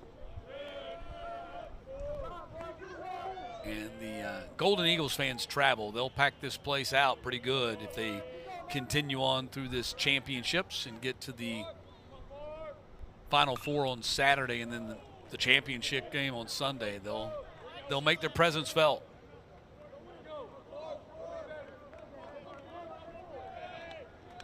One of the big reasons why, not to mention, well, obviously you got to have the baseball resume, but it also is a very attractive place to host an NCAA regional at the Pete Taylor Park, Hill Denson Field as they call it.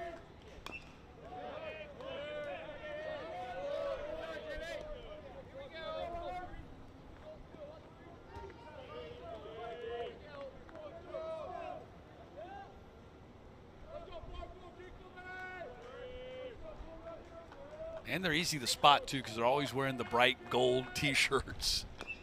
Their team colors. The gold and black. Yeah, they have loved their baseball for a long, long time. I can remember going and watching Southern Miss versus Florida State in the late 80s. Mike Martin was there and, had the epic battles, and Hill Denson. Was that the Metro Conference? That was the old Metro, that's right.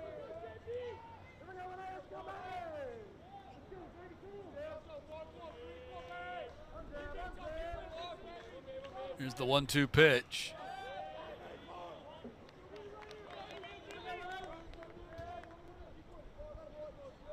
Southern Miss now in their third season in the Sun Belt in the conference.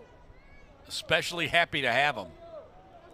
Big addition as the Sun Belt has increased its membership up to 14 really solid, great athletic programs in all sports.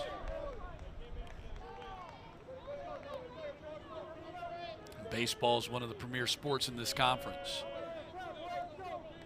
Back in the 80s, Ron Maestri, of course, who the Coach of the Year award's named after, I was a bat boy for him. Wow. 1982 to 1984. Not every game, but a lot of them. I was friends with UNO? At UNO. And, of course, there was great battles between Tulane and UNO back then, or Southern Miss would come in and play at the lakefront.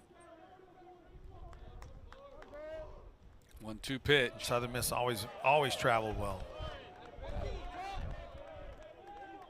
I've actually done a game. I did the SWAC championship for ESPN out there at the ballpark they have there now that's used as an MLB training facility. Old Barrow Stadium. But what do they call it now? Yeah, they don't call it. Is it? Ball is dropped, foul down the left field line. Anyway, they had the SWAC championship there a couple of years. They've been playing it there now for a couple of seasons. I think it's Wesley Barrow Stadium. Is it still Wesley? Yeah, I think it's Wesley Barrow. It's the Major League Baseball Urban Youth Academy. That's it, yeah. At Wesley Barrow Stadium.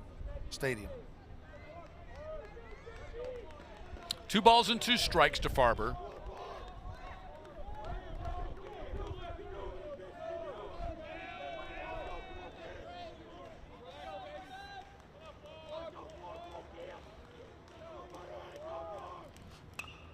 That ball is hit well to right field, maybe not as well as I thought. It's going to be caught easily by Pato.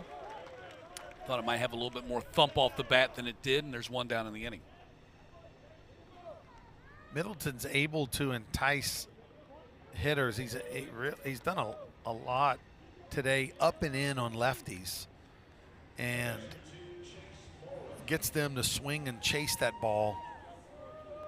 And again, it's the moving it on the in and out part of the plate. Like if it's up in the zone and it's center cut, that's different than if it's up in the zone and it's in on your hands. And that's what he does so well. He moves the ball around the dish. Couple of strikeouts for Mora today.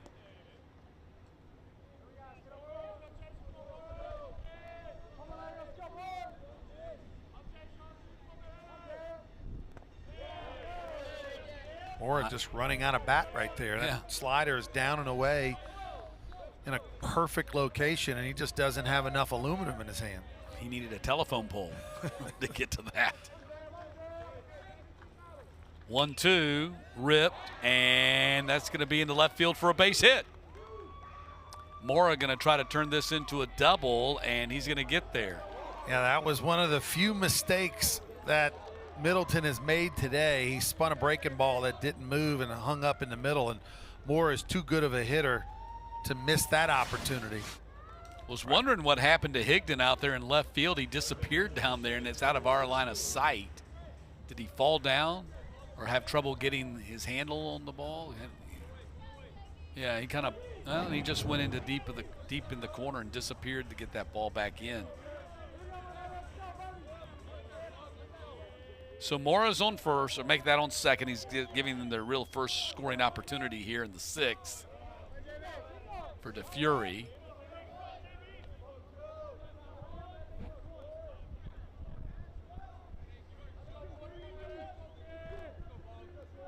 First time that they've had a runner in scoring position today.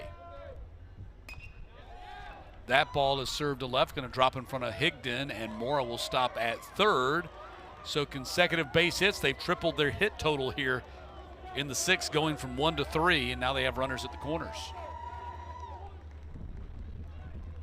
Well, Bobcats showing signs of life offensively. I mean, you are in the heart of their order. Mora and DeFury are two of the best.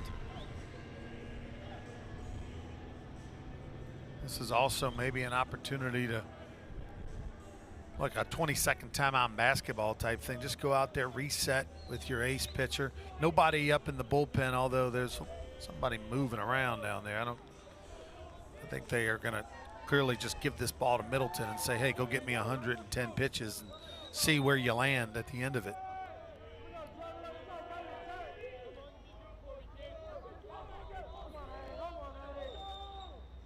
Ooh. Bases are loaded. That might get some people moving around after that one. Something will start happening now. The bases are loaded. 2 base hits and a hit batter. That's happened pretty quick. Yeah, and here comes the visit from Coach Ostrander. Nobody even warming up yet. Like you mentioned, though, they are moving around down there, and they'll probably get warming up here. See what's going on. But here's the other question I was going to ask you, Ronnie. He's at 77 pitches right now. And Coach Ostrander, of course, made such a big deal when we talked to him the other day about the necessity of winning game 1 in the tournament in order to be successful. But at 77 right now, if you took him out, could you bring him back and have him ready to go to work some if you get to the Sunday championship game?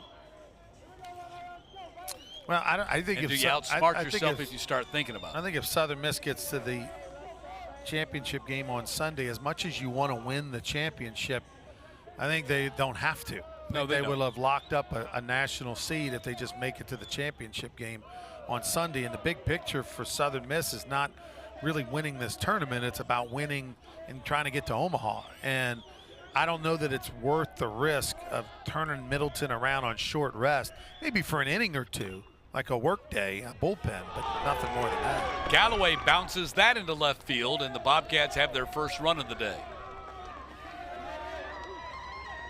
Well, credit Texas State. They're taking advantage of a little wobble here from the Golden Eagle ace. That was not a good pitch. That was a breaking ball way up in the eyes. And Texas State made them pay. It's an RBI single for Galloway, and it's a 7-1 game.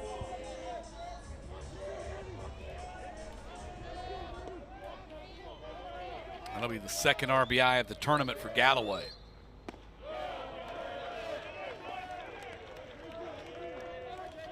Here's Shibley, 0 for 2. Got robbed on a deep fly ball by Pato back in the second inning.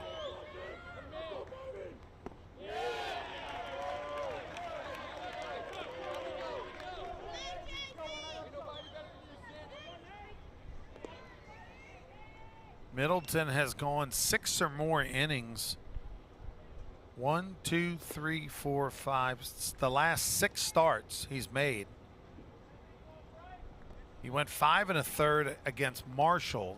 He's at 5 1/3 right now. And then before that, he went 1, 2, 3 in a row of 6 or more. So he really has only had, I would say, one bad outing this year. And that was the only loss of the season that came against UNC Wilmington, where he went 5 innings and gave up 5 earned runs. Other than that, he's made all quality starts. Count is now 1-2 to Shibley.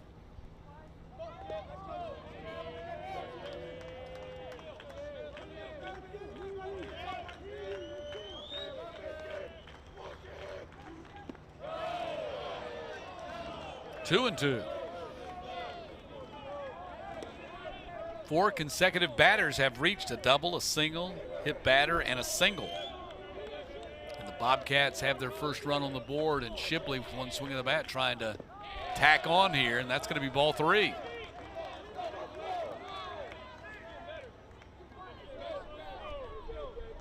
Now it doesn't even take a swing of the bat.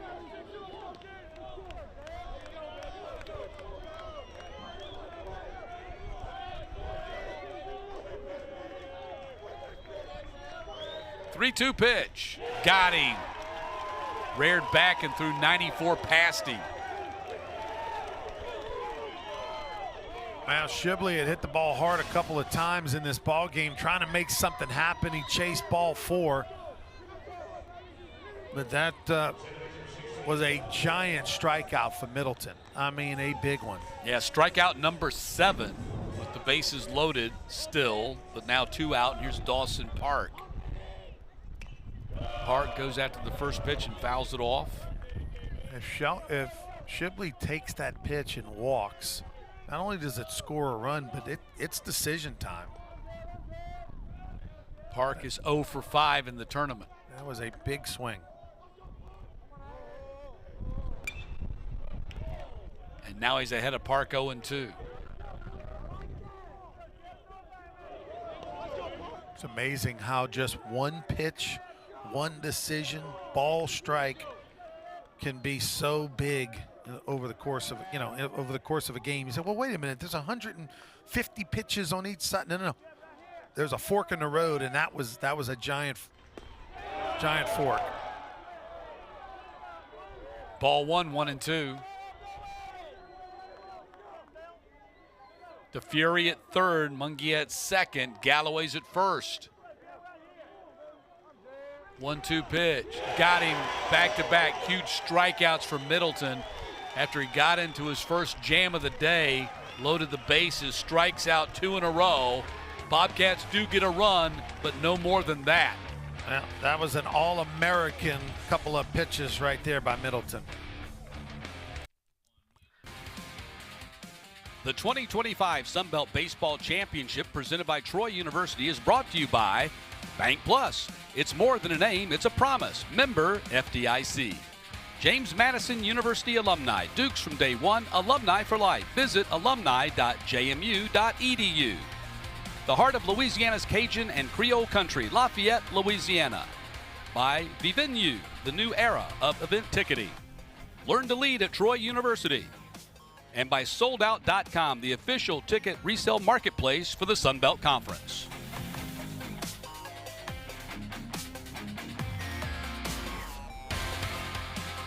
Bottom of the 6th inning, and J.B. Middleton survives his first situation of the day. Allowed 4 consecutive batters to reach, and the Bobcats did finally break through and get on the scoreboard, but he strands the bases loaded by striking out the last 2 batters. I mean, he just reached back for a little extra. I mean, that was a situation where he knows, he feels it, he understands that guy's warming up in the bullpen, the bases are loaded, this thing's getting a little weird, and he just dug deep and just threw a few of his best fastballs of the day when he needed it most. So heading to the bottom of the 6th, and still a 7-1 lead now for Southern Miss. Can the Golden Eagles offense continue to stack runs? They've scored in every inning but the 3rd. And in the 3rd, they had runners at the corners and did not score. But they've had 2 runs in the 1st the fourth and the fifth, and they scored a single run in the second. 10 total hits. Here's Urban to lead off the inning.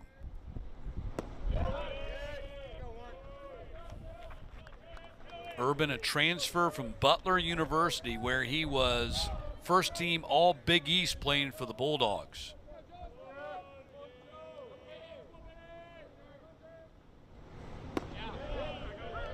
Strike, and it's 1-1. Batted .384 in conference play last year, playing for Butler in the Big East.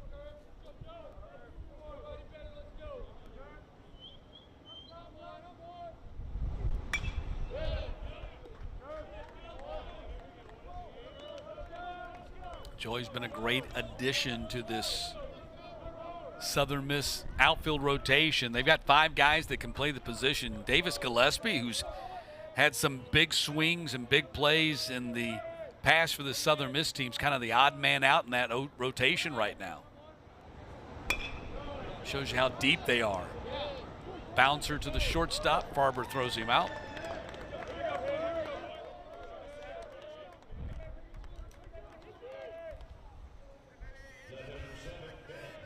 And that'll get Ben Higdon to the plate. Oh, a chance for me to tell you about his stats from Logan Junior College. There you go. Been waiting. I know you've been waiting. 459. He had 21 home runs. He had 95 RBI, which was 4th in the country. He had 29 doubles, which was 2nd in the country. Scored 78 runs. He had a slugging percentage of .919 and an on-base percentage of .552. Wow. It's about an RBI and a half per game. He was first-team junior college Division I All-American, Conference Player of the Year. That's why he was rated the number 2 JC transfer in the country when he first signed with Kentucky. But found a new home here in Hattiesburg after an injury-plagued year in Lexington.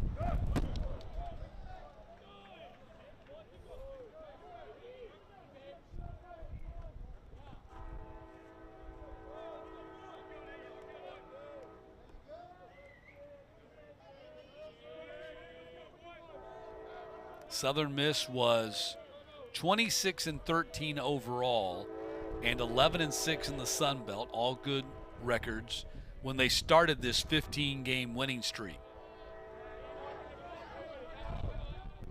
Going to be out of play.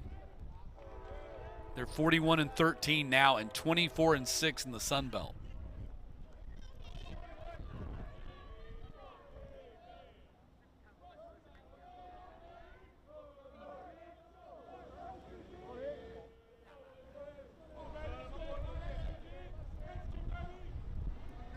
Here's the 1-2 pitch to Higdon, 2-2, to show you how big Coastal and Southern Miss have been at the top of the Sun Belt standings. Troy won 18 games in the conference, which is a good number, and they finished 8 games out of first and 6 games out of second.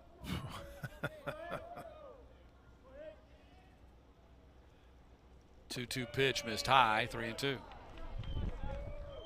I mean, both of these teams are arguably 2 of the better teams the Sun Belt's ever produced. You know, I mean, I would put these 2 teams up against some of the best that have come out of this conference. There's no weakness. You see the rosters, the makeup of the pitch. It's not like they can hit, but they're okay, can pitch. You can do every aspect really well. And it wouldn't shock me at all if one or both of those teams ended up in Omaha. That's a big thing right there. I mean, especially given all that it takes. You can be really good and solid, and there's a bunch of teams out there are really good and solid with seemingly no holes, and they get knocked out on the way to Omaha. Sure. So you got a little luck that comes into play too. Good fortune. Well, we talked with Coastal Carolina about that. You know, when they made their national championship run years ago, they were multiple occasions 1 pitch away from their season ending. Yep. On the way to the College World Series. Yep, that was in 2016. Kevin Schnall was an assistant coach for Gary Gilmore then. That ball is slapped into left field for a base hit. What a good piece of hitting. Just reached out, got a breaking ball, outer third. Knew he couldn't pull it, didn't try to do too much, and Higdon just laced it. Look at this, that ball's off the plate. And just barreled it up the other way, a little three-quarter swing. I mean, that is pretty. Second hit of the game for Higdon, the 11th hit of the game for the Golden Eagles. And another mound visit here for the Bobcats. Steven Trout is out there, which means he might be bringing the hook.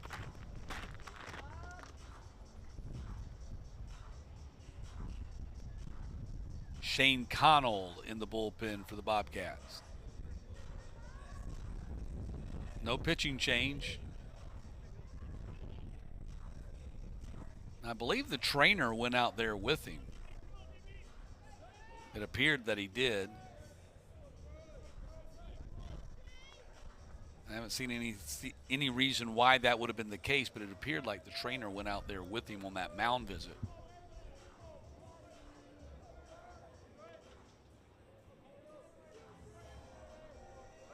Here's Dre Barrett.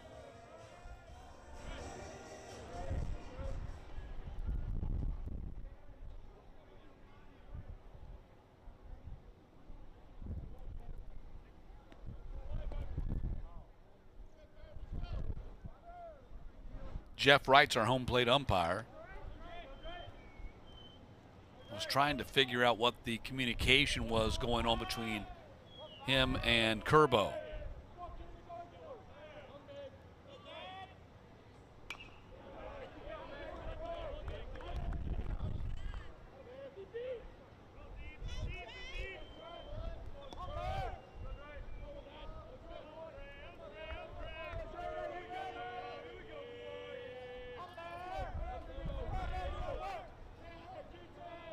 One from Curbo, fouled right back. 0-2.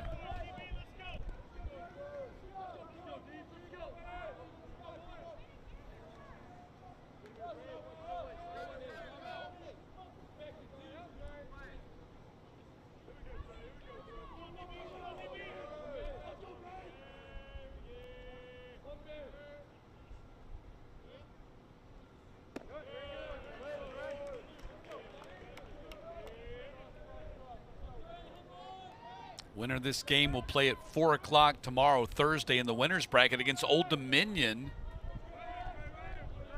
who had our biggest surprise of the tournament so far by beating Troy 4-2, scoring twice in the 8th to send the number 3 seed into the loser's bracket. Great pitching performance from Dylan Brown and Ben Moore, two left-handers, two left-handed starters that they tag teamed. They were so good to wipe them out. And a heavy left-handed batting order for Troy with 6 lefties. Just never could master that pitching of Old Dominion in that first game today. Brown was excellent, and then Moore came in with a little more velocity. When you've got 6 lefties in your starting lineup, that's Old Dominion countered with 2 outstanding lefties to beat them. 2-2 pitch is hit foul. You think, Ronnie, we've had 4 games now, this being our 4th, and 3 really fabulous starting pitching performances in this tournament. No, you're right. Now, sometimes you see teams maybe play off a little bit, maybe don't necessarily throw their best that first game, trying to gamble a little bit, set up the pitching for later. That's not been the case. They've guns blazing have all these teams. Ball squibs away from the catcher, and that will allow Higdon to reach second. Well, in the case of Bryson Dudley for Texas State, that was a guy they brought from the pen who had made only 1 start all year. So that was a break from the norm. Yeah, and they had no intention of him going 9 innings. No. Nobody saw that coming. They were hoping he would get them 3, 4, 5 at most a time, maybe 2 through the lineup. Instead, he pitched the game of his life.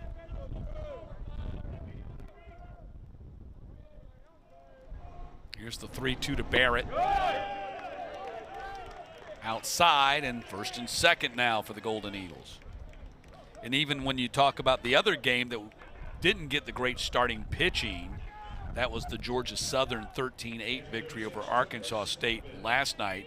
You had the left-hander Jacob Phillips come in out of the bullpen after Arkansas State started to make a move in that game. Georgia Southern jumped out to a 10-1 lead, and then Arkansas State started their comeback, and then Phillips came in and shut that all down. Yeah, Jacob Phillips had the command, but mainly that changeup was special.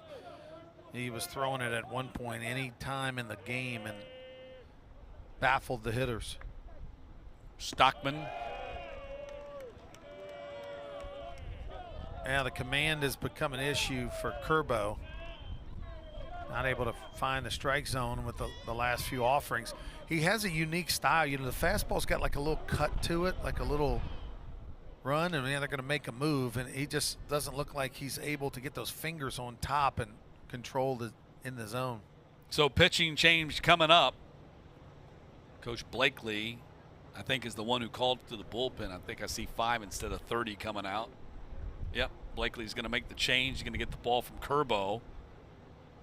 And he's going to leave the game with runners at 1st and 2nd and Stockman at the plate.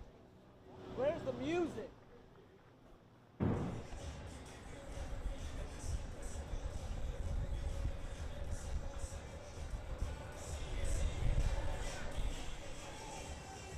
And welcome back, everyone. Shane Connell, the new reliever on the bump, the junior, 6'1", 219-pound righty out of Tomball, Texas, has entered the ball game. See as the numbers, this will be his 12th appearance of the season. 0-1 record, ERA over 10, 24 innings of work so far. He's been touched for 40 hits, has punched out 19, but has walked 19. And this is a situation where Texas State is trying to find some folks just to get through this game, inning eaters, so that they can, you know, leave their frontline guys in place for an elimination game tomorrow. When you start to play a game on Tuesday and you've got to potentially win 5 games in a week, it's going to take a village. And so this is all hands on deck. And that is the case here with the new reliever, Shane Connell. Not sure what this is here. Let's okay, well, now we've got PitchCom. PitchCom again. We've as great as it is, in some ways, there's always an issue, right? See Jeff Wright, the home plate umpire, out to allow the change of the PitchCom technology. So what it is they put it in the hat, and it actually makes a beep sound. Lets them know fastball, breaking ball, whatever the code is. Here's the 1-0 pitch. 2-0 to Stockman. And again, some teams will, all of their players in the field will have PitchCom in their hats.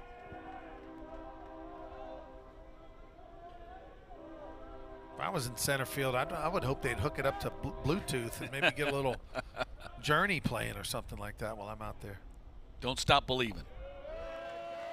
3-0. Texas State could use a little don't stop believing right now. Yeah, things looking not so good right now.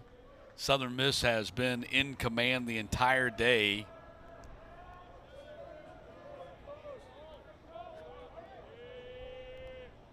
And the 3-0 pitch from Connell. That's a strike, 3-1. Connell is pitcher number 5, as you were saying, all hands on deck in this one.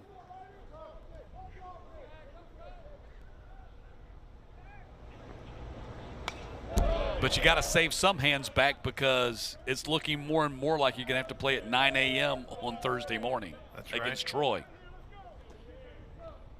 9 a.m.'s fun once in a week, not back-to-back days for if you're a team, especially if you're a bunch of 18 to 22-year-olds. Yeah, Troy's in the back-to-back 9 a.m. game. Ooh, Swing and a miss. And Connell comes back and throws him something nasty there and gets him to swing and miss. I think he was a little surprised by the breaking ball, but Stockman, who's had a good year overly aggressive right there and helped out Shane Connell. That I think fell off the table. Yeah, sharp breaking ball, way off the plate, but scouting report, hey, he will chase, and they threw it. Here's Ozzie Pratt, had a 2-run single back in the 5th. Smashes that one into right field, and it's going to drop. 1 run's going to score at least, and it is. Scoring is Higdon from second, and it's now 8-1 as Barrett motors into third and runners are at the corners. And a second hit today for Ozzie Pratt. Pratt's been on fire. That pitch was sort of inside on him. Did a really nice job of pulling his hands, keeping his hands close to his body, and hit a laser out to right field. Here is Jake Cook. Already has a 2-run homer today. He's driven in 3 runs, drove in a run back in the 2nd on a fielder's choice. And bats with runners at the corners and 2 outs here in the 6th.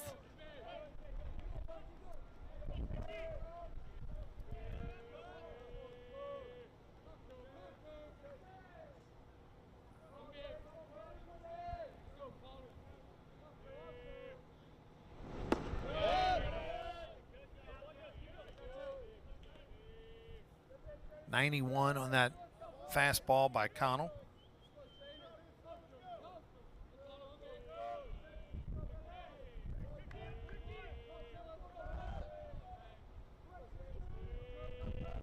One pitch, missed inside, 2-1.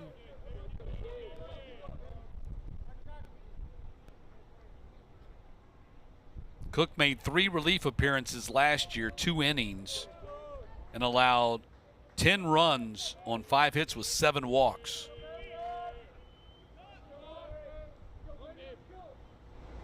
Two-1 is fouled out of play, so the transition to a position player was a wise decision. Easy decision. Yeah.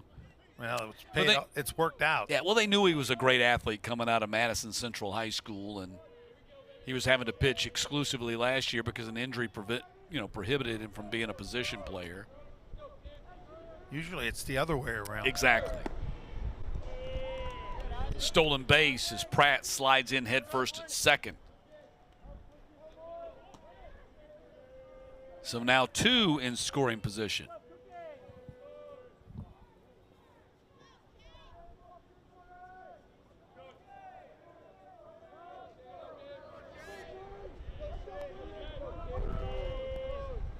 Three-two to Cook inside, and he's aboard, bases loaded.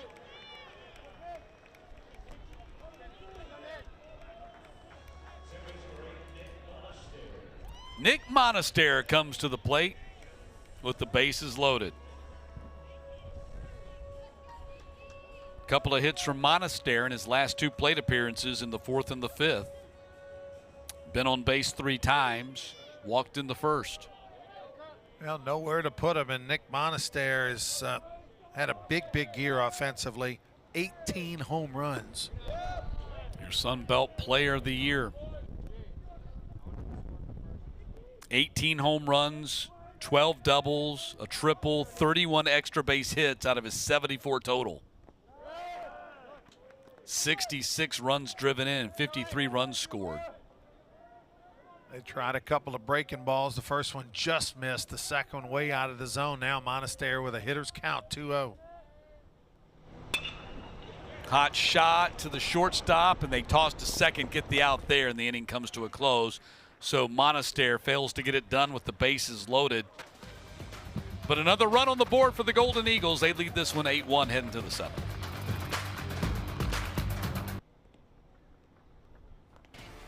Middleton with 8 strikeouts today, even though he ran into a little bit of a hiccup there in the 6th. He's coming back out there for the 7th.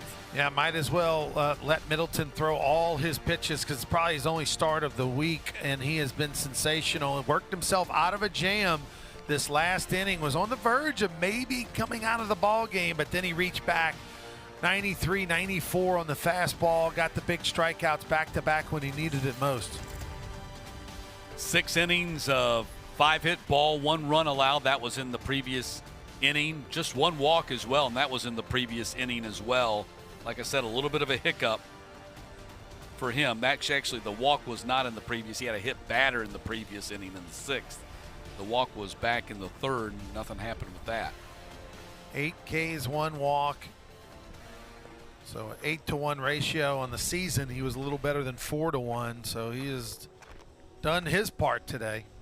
He has thrown 89 pitches to this point to 25 batters. There is activity, some light tossing in the Southern Miss bullpen, so that would lead you to believe that, hey, they're on the lookout because they know what happened last inning, but also potentially could be his last inning of work. If he throws 15 pitches or so, which is average, he'll be 104, and that'd be about it. Yeah, I think so. I think you get him to the 100 mark, and then after that, you're looking to get somebody else in there. Here's Gingrich. Strike 1 to Gingrich. Been on base twice, walked in the 3rd, and singled in the 5th.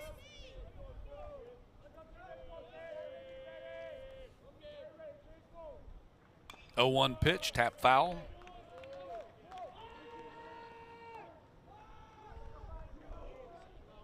Gingrich chose the Bobcats over Sam Houston. They're the Bearcats, so you go Bobcats over Bearcats.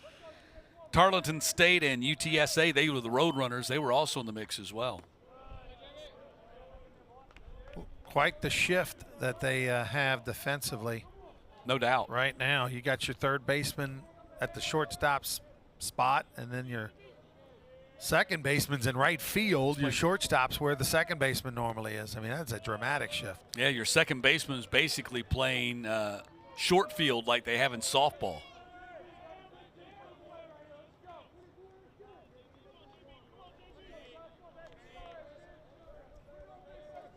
Here's the 1-2. And when I say softball, I'm not talking about women's college softball. I'm talking about men's Saturday afternoon softball. Slow pitch. 3-2. Called strike 3. Another strikeout for Middleton. That's 9 now to start the 7th.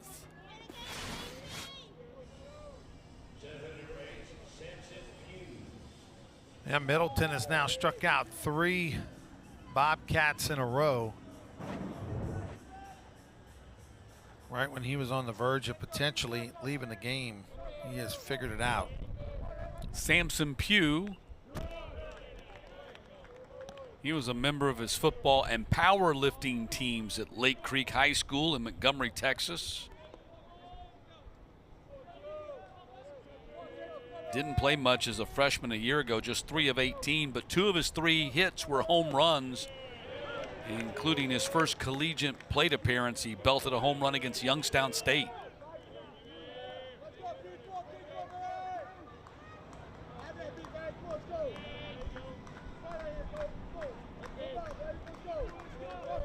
Here's the 0-2 to Samson Pugh, a little bit off the plate that time.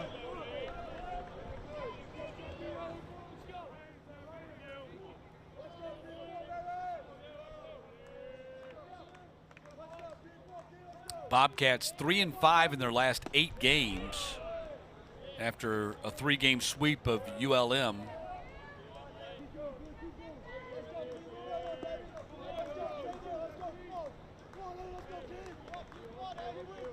One of 2 series that they swept in the conference this year. They also swept Arkansas State. And the only series where they got swept, ironically, was App State, the team they eliminated yesterday. 3-2 pitch, got him, another strikeout, 10 now for Middleton. That's 4 in a row since he got into that bases loaded jam. Slider, 87 on that slider, down at the knees, right down the middle. I mean, this is All-American type performance.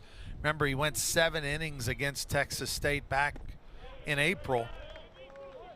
First time around. Now he's on the verge of doing it again. He's at 102, so probably his last inning.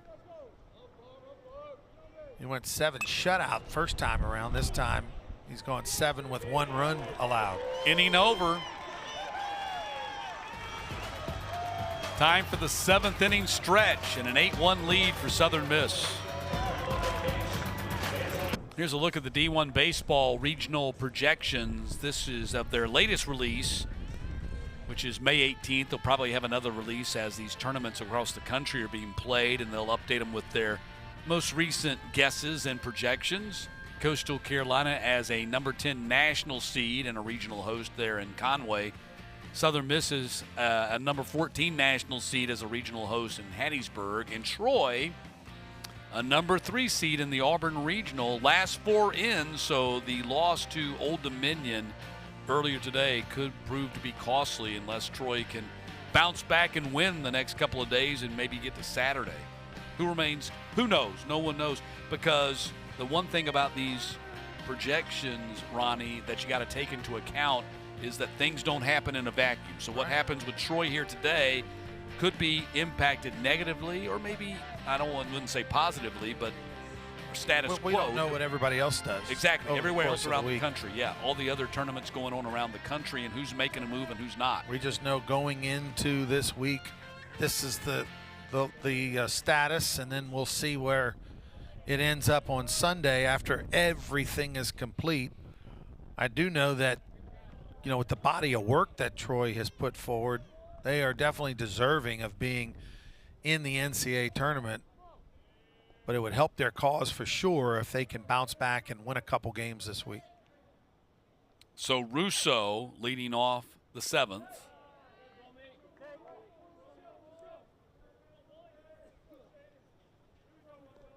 Looking more and more like it's going to be Troy and Texas State in that 9 a.m. game tomorrow, barring a big comeback here by the Bobcats, which is going to be hard to do with Middleton in that bullpen.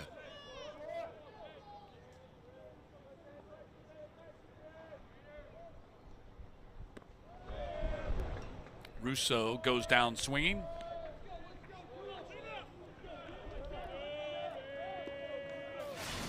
It's a wicked breaking ball. I mean, this is just starts on, breaks straight down. It's a nice pitch when you're ahead in the count, 1-2. That's not unlike the pitch that he threw to strike out Stockman. Yeah, I mean, it's kind of you have to swing. It's not going to be a strike. And if you have an aggressive hitter, then there you go. See right there, that's what you have to do. It's almost like if you read breaking ball, just take it, because I haven't seen him really throw it for a strike. It's a swing and miss pitch. Here's Peto. 1-0 is hit to center field. And Sampson retreated at first, then comes in for out number 2.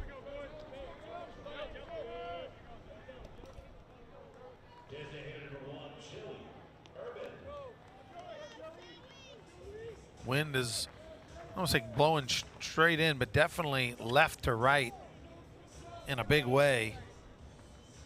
Knocking balls down in the air to center and right center.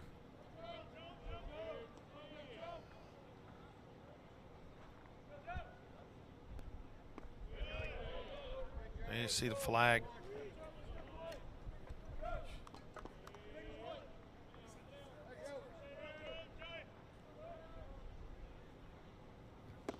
Urban. 1-1 to Urban. RBI single for him back in the first, and he is 1 for 4 today. Average sitting at 322. And hits this one into shallow left center field. Going to drop in no man's land for a base hit. 13 hits now in the ball game for Southern Miss. 8 runs, 13 hits. No errors. We talked about how their lineup is so balanced, and 6 different players in their lineup with 300 or more average, and there you go. 13 hits and counting. Yeah, they just do everything well. That's why they're sitting at 41 wins and a 15-game winning streak. Higdon swings and misses. Higdon's got a couple of hits today, including a single and inning ago, scoring on the RBI hit by Pratt.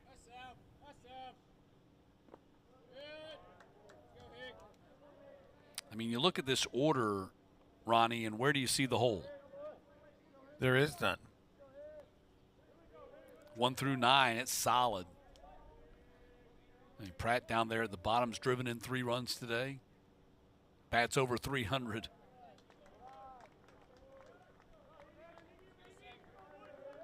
Two balls and a strike to Higdon, with 2 down in the inning and Urban aboard.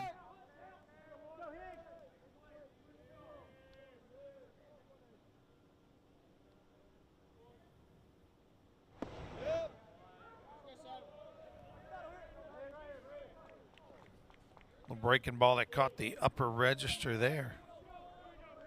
2 balls and 2 strikes to Higdon.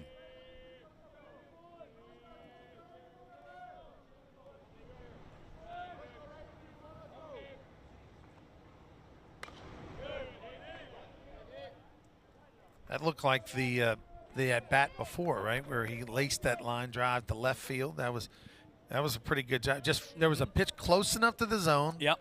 Just fouled it off. Just flicked the bat and fouled it off. Didn't want to take it and maybe get called a strike. But he also didn't swing fully. 2-2 pitch. Bouncer on the infield. Could be trouble. Takes a high bounce. Everybody's safe. Looked like some miscommunication there in that Park, the second baseman, thought that the shortstop playing over on the shift, Farber would take it, and he didn't. Yeah, that was odd. It was like yeah, I think you're right. It was, I got it, you take it, I don't want it kind of thing. But what they didn't do was go get it. You got to charge that ball. When it's chopped like that, you can't stay back. You have to go forward. No one did, and Southern Miss got a gift infield single. 14 hits now, and here's Barrett with 2 aboard and 2 out. Says this one in the air to shallow center field. Sampson comes in and has it, and the inning's over. 2 left on for the Golden Eagles. That's going to be 14 that they've left on base in this game. Yet they still lead it 8-1 as we head to the 8th.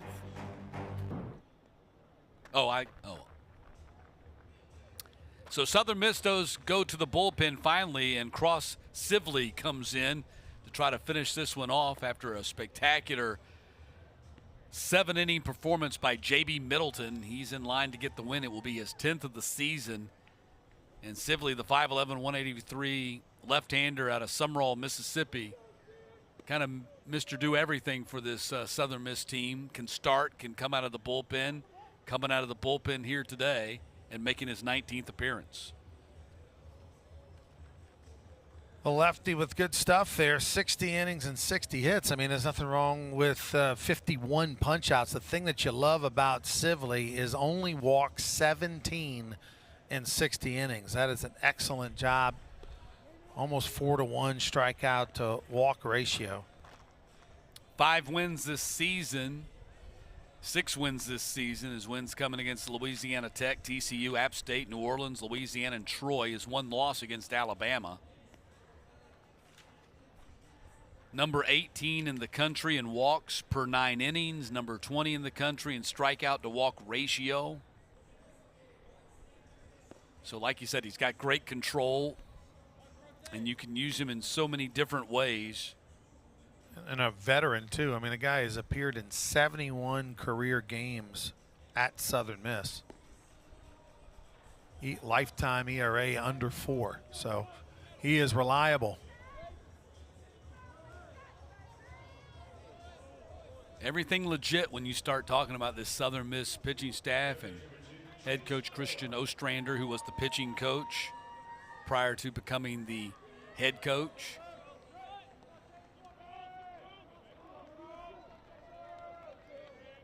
And Sibley out there to try to finish this one off. 2 innings to go. And facing Mora, who hits it deep in the hole. Shortstop, long throw. Pratt got him. The more you watch Pratt, the more you love him. With the glove, with the arm, with the bat, with the whole thing.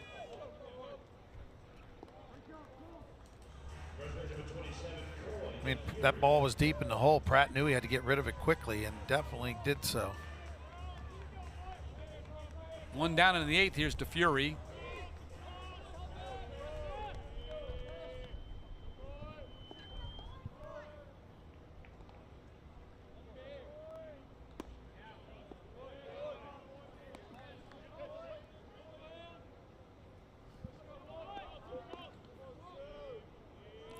Couple of singles for DeFury today. They have 5 hits, and he's got 2 of them. 1-0 in there for a strike, and it's 1-1. 87 miles an hour on that fastball. A little bit of a 3/4 delivery.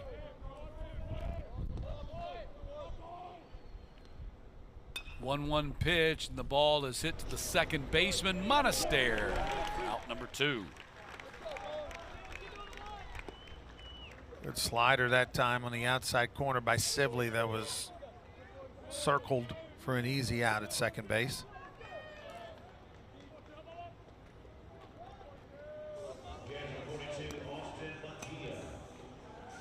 Sibley, exactly what you want out of a left-handed pitcher. Can throw strikes with 2 or 3 different pitches. A career 4-1, over 4-1 strikeout to walk ratio in his 3 seasons at Southern Miss. Munguia at the plate.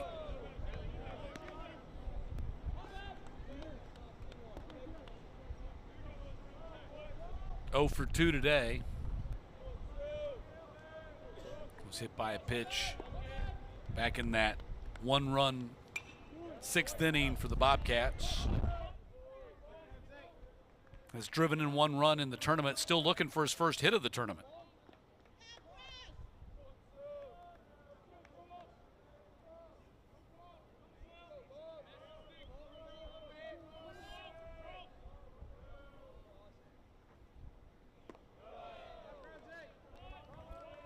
Sibley has been so locked in throwing strikes that in his last 15 innings, he's only walked 2.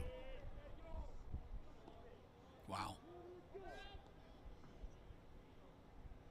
2-1 pitch. And that is hit into left field and a foul ball.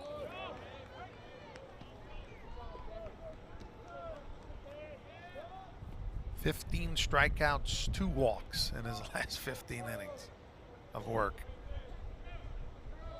That'll work. That's what you're looking for when you bring a guy in out of the pen, right? Throw strikes.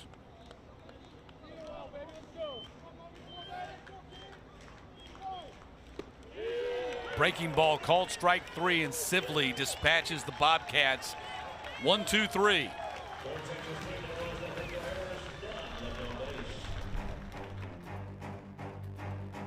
Bottom of the 8th inning, Southern Miss leading Texas State 8-1 here in our second double elimination game of the day.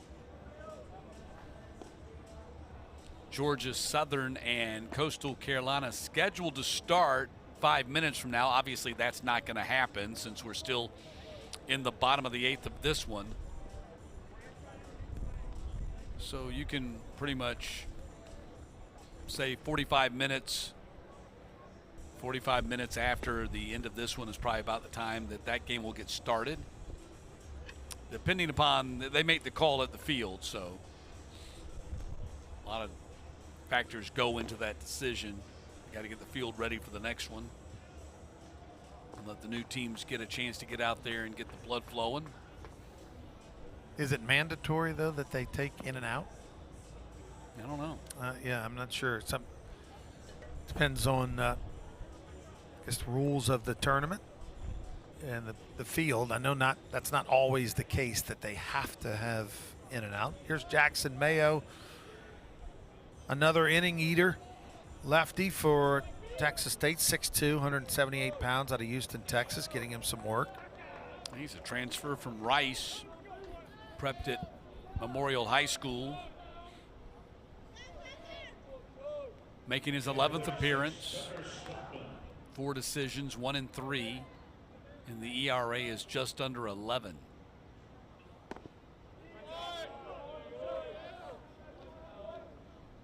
.81 miles an hour on that breaking ball. Stockman, Pratt, and Cook due up for the Golden Eagles here in the 8th. 92 on the fastball. That jumped out the hand pretty good.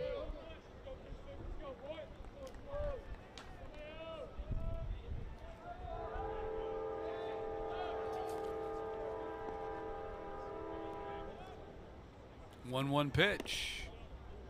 Outside 2-1.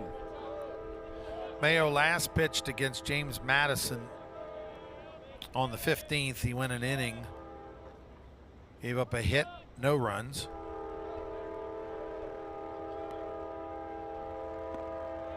Yeah, Bobcats a little disappointed in that they had James Madison, a team that did not make the tournament this year. Was an NCAA regional team last year, did not make the tournament this year.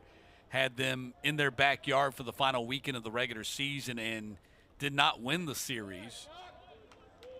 Had they taken care of business, they would not have had to play in the single elimination.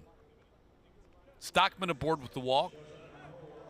But James Madison finished the season strong. A nice 2 out of 3 to finish up the regular season. What turned out to be a disappointing year for Coach Eikenberry's team after having a great year in 2024.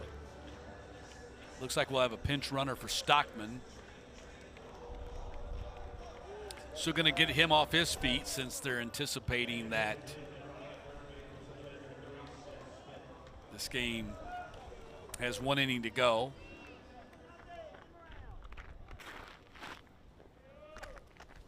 So pinch runner and hit batter as Pratt will be aboard first and second. The pinch runner is Seth Smith, by the way.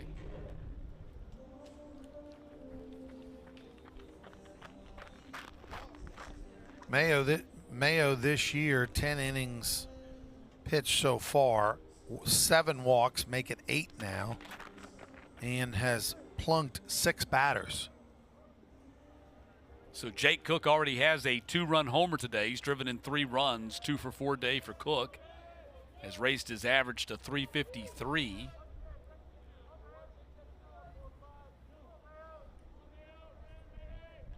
Bats here with Smith at second, Pratt at first.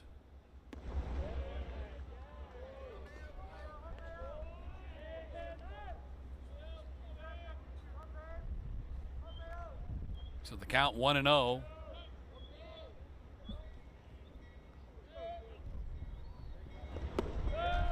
Pitch missed low, 1-1, 2-0, pardon me.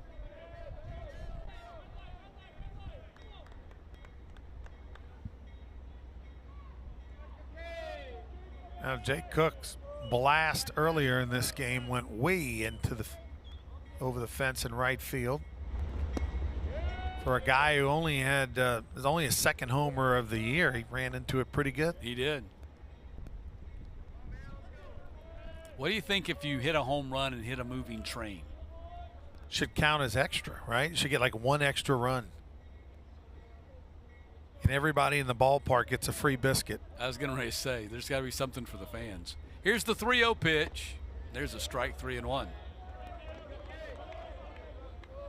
And that's a slow-moving train out there.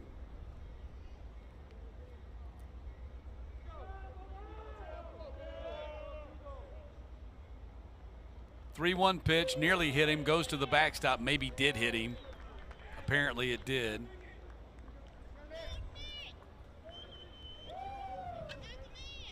And Georgia Southern and Coastal on deck. I know they were supposed to start right now because of the length of this game and the one prior. Schedule running a little bit behind here on this Wednesday. And we're going to have a pitching change after 2 walks and a hit batter. So the bases are loaded. Mayo does not retire a batter. He hits 2 batters and he walks a batter. And Connor Doucette will be the new pitcher for the Bobcats. Bench attention please, coming in to pitch for Texas State, the 29, Connor Doucette. He'll become the 7th pitcher used by Texas State.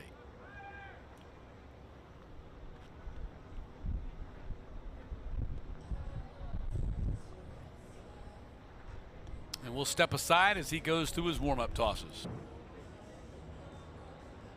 So Doucette comes on to pitch here, and he's going to be facing Monastere, the player of the year in the conference, with the bases loaded.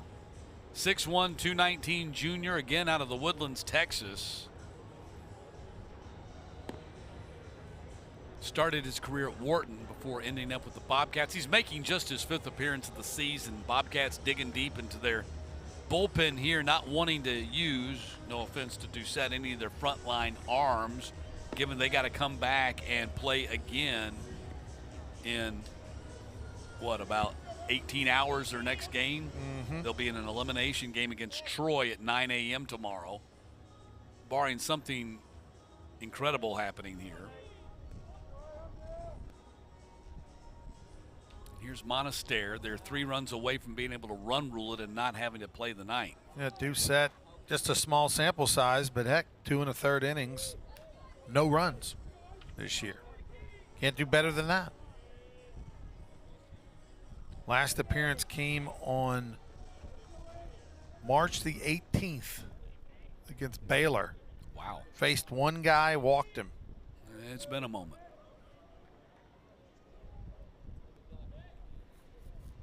So here's Monaster with the bases loaded, goes after the first pitch and fouls it out of play. Before that, on March the 16th, went 2/3 of an innings, walked a guy, struck out a guy, didn't give up anything else. That was at App State. And then on the 14th against App State, he pitched an inning, gave up a hit, no runs, 2 strikeouts. And then Illinois, 2/3 of an inning, where he walked a couple of guys. That's it, 4 appearances this year. He's gotten ahead of Monastero in 2.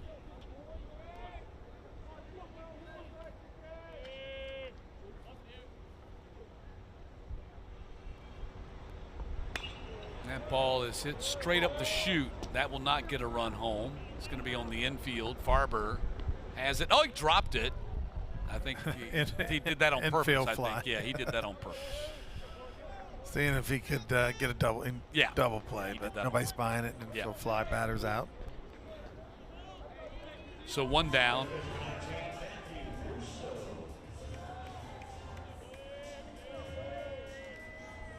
Here's Matthew Russo with the bases loaded.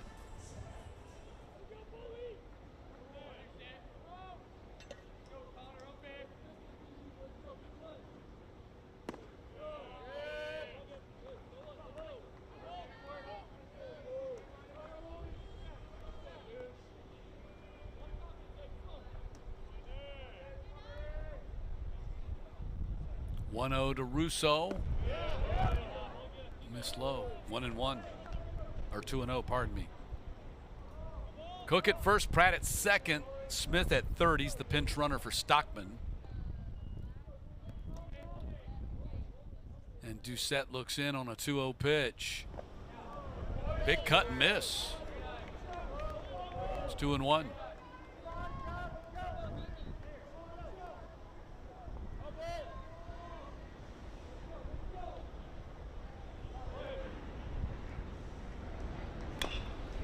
Tapper on the infield. That's going to be a foul ball.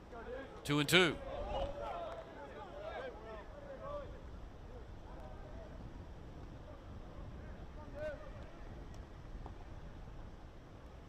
Stockman started the inning with a walk. Pratt was hit by pitch. Cook was hit by pitch. And that's where we are. Bases loaded after Monaster popped up. Russo batting with 1 out. And smashes this one foul down the right field line. You can see the flag blowing towards the right field line pretty severely.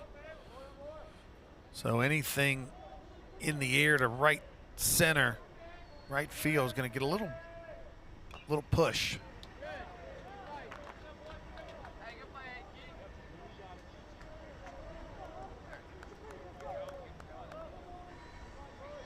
You see the wind kind of blowing a little bit left to right, which means that if you hit that ball into the graveyard left center, which is 395 here in Montgomery, that ball's going to get knocked down. 2-2 pitch to Russo, and hits this one into center field, and back there on the track, chased down. That's going to score a run as Smith tags from third and scores to make it 9-1 on the sac fly by Russo. Now 2 down in the inning as Shipley made the catch out there on the track.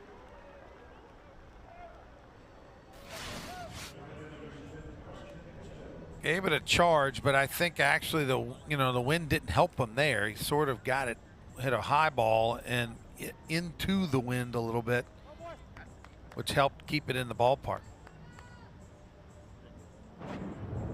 So 2 outs for Carson Pato. If there's any fault in what Southern Miss has done today, and there hasn't been a lot of it, they have stranded 14 base runners. It's hard to criticize, not criticizing, but when you score 9 runs, but you look at it, they've had a lot of opportunities. So many folks on base, yeah. They've had so many opportunities where they could have really blown this game open, as if 9-1 isn't a blowout. It is. Here's the 1-0 to Pato, swings and misses, 2-0. Pulled the string there. That was actually a really nice changeup. 1-1. 84 on that offering.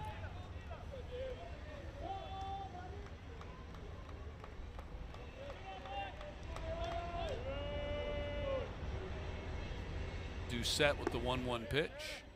Missed, 2-1.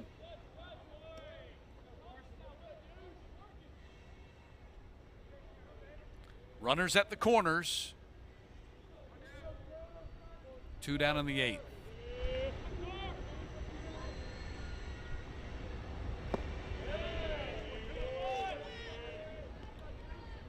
Count goes to 3-1.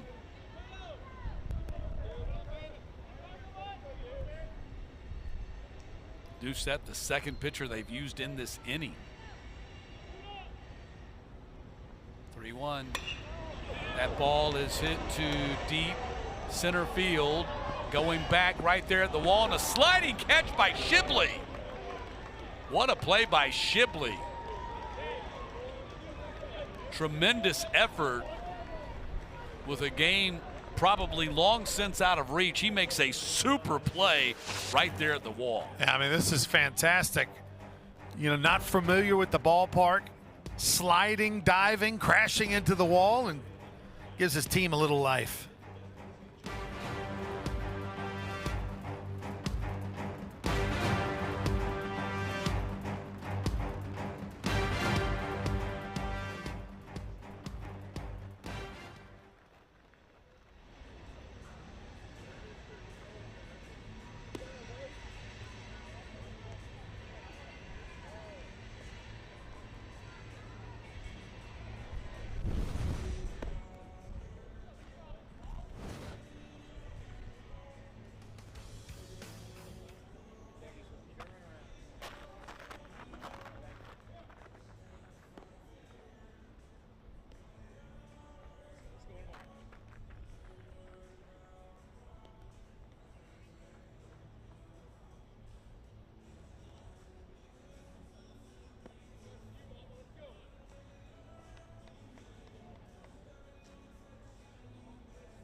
Top of the 9th inning, Southern Miss a 9-1 lead on Texas State. 9 runs on 14 hits. They've stranded 16. Texas State, 1 run on 5 hits. They stranded 6, and 3 of their 5 hits all came in that 6th inning when they plated their 1 run.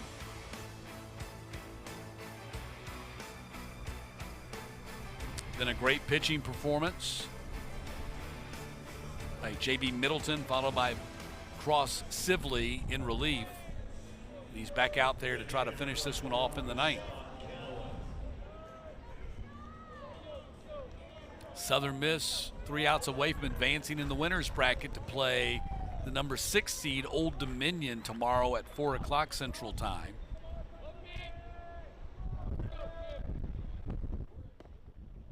And the Bobcats 3 outs away from falling into the losers bracket and playing the number 3 seed Troy at 9 a.m. on Thursday.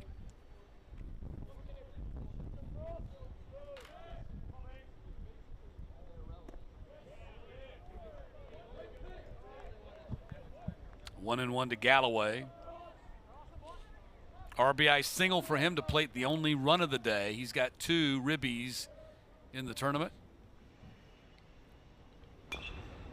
Chopper on the infield. Barrett throws him out. 1 down.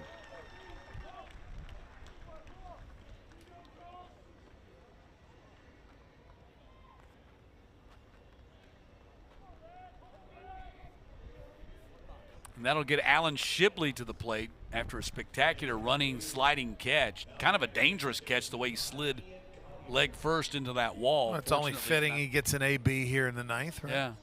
Fortunately, he didn't get hurt. Boy, Sibley just makes it look easy, doesn't he? I mean, he just pounds the zone with multiple pitches. I mean, just a salty veteran. Has been had a really nice career in 3 seasons. Over 70 career appearances for the Golden Eagles.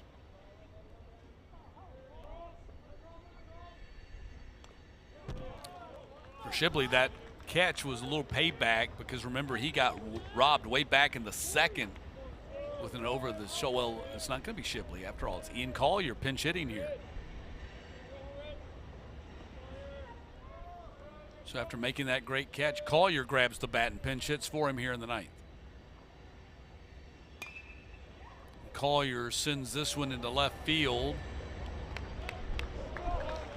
Called by Cook for out number 2. Collier's probably thinking, I hit that ball pretty well. And it just didn't even make it to the warning track because not only is it a big yard, but also the wind was working against him.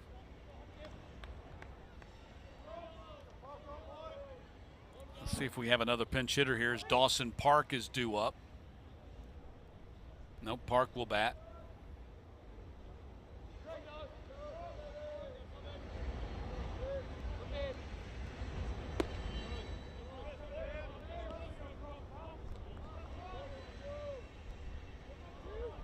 Well, with this game running long, with all the other teams have to make adjustments. Primarily that last game of the night, Marshall and Thundering Herd taking on the Raging Cajuns.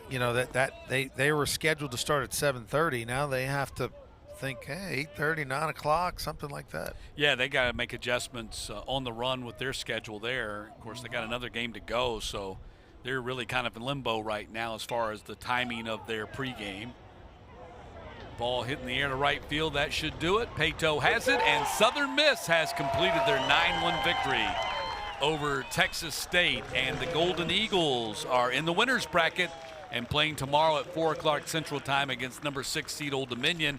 Texas State drops into the loser's bracket. They will play the 3 seed Troy at 9 a.m. on Thursday. What a performance by J.B. Middleton, living up to the billing, picking up his 10th win of the year. Middleton lived up to all the hype. He had a little bobble in the middle and then just put it into overdrive and was fantastic. Another 7-inning performance, the second one of the year against Texas State. And Cook at the top of the order drove in 3 runs, and Pratt at the bottom of the order drove in 3 runs. A very business-like win for Southern Miss here as they are now 42-13 on the season. They have won 16 in a row. 9-1 the final. Stick around. Coming up next, we've got Georgia Southern and Coastal Carolina as the double elimination continues here on ESPN.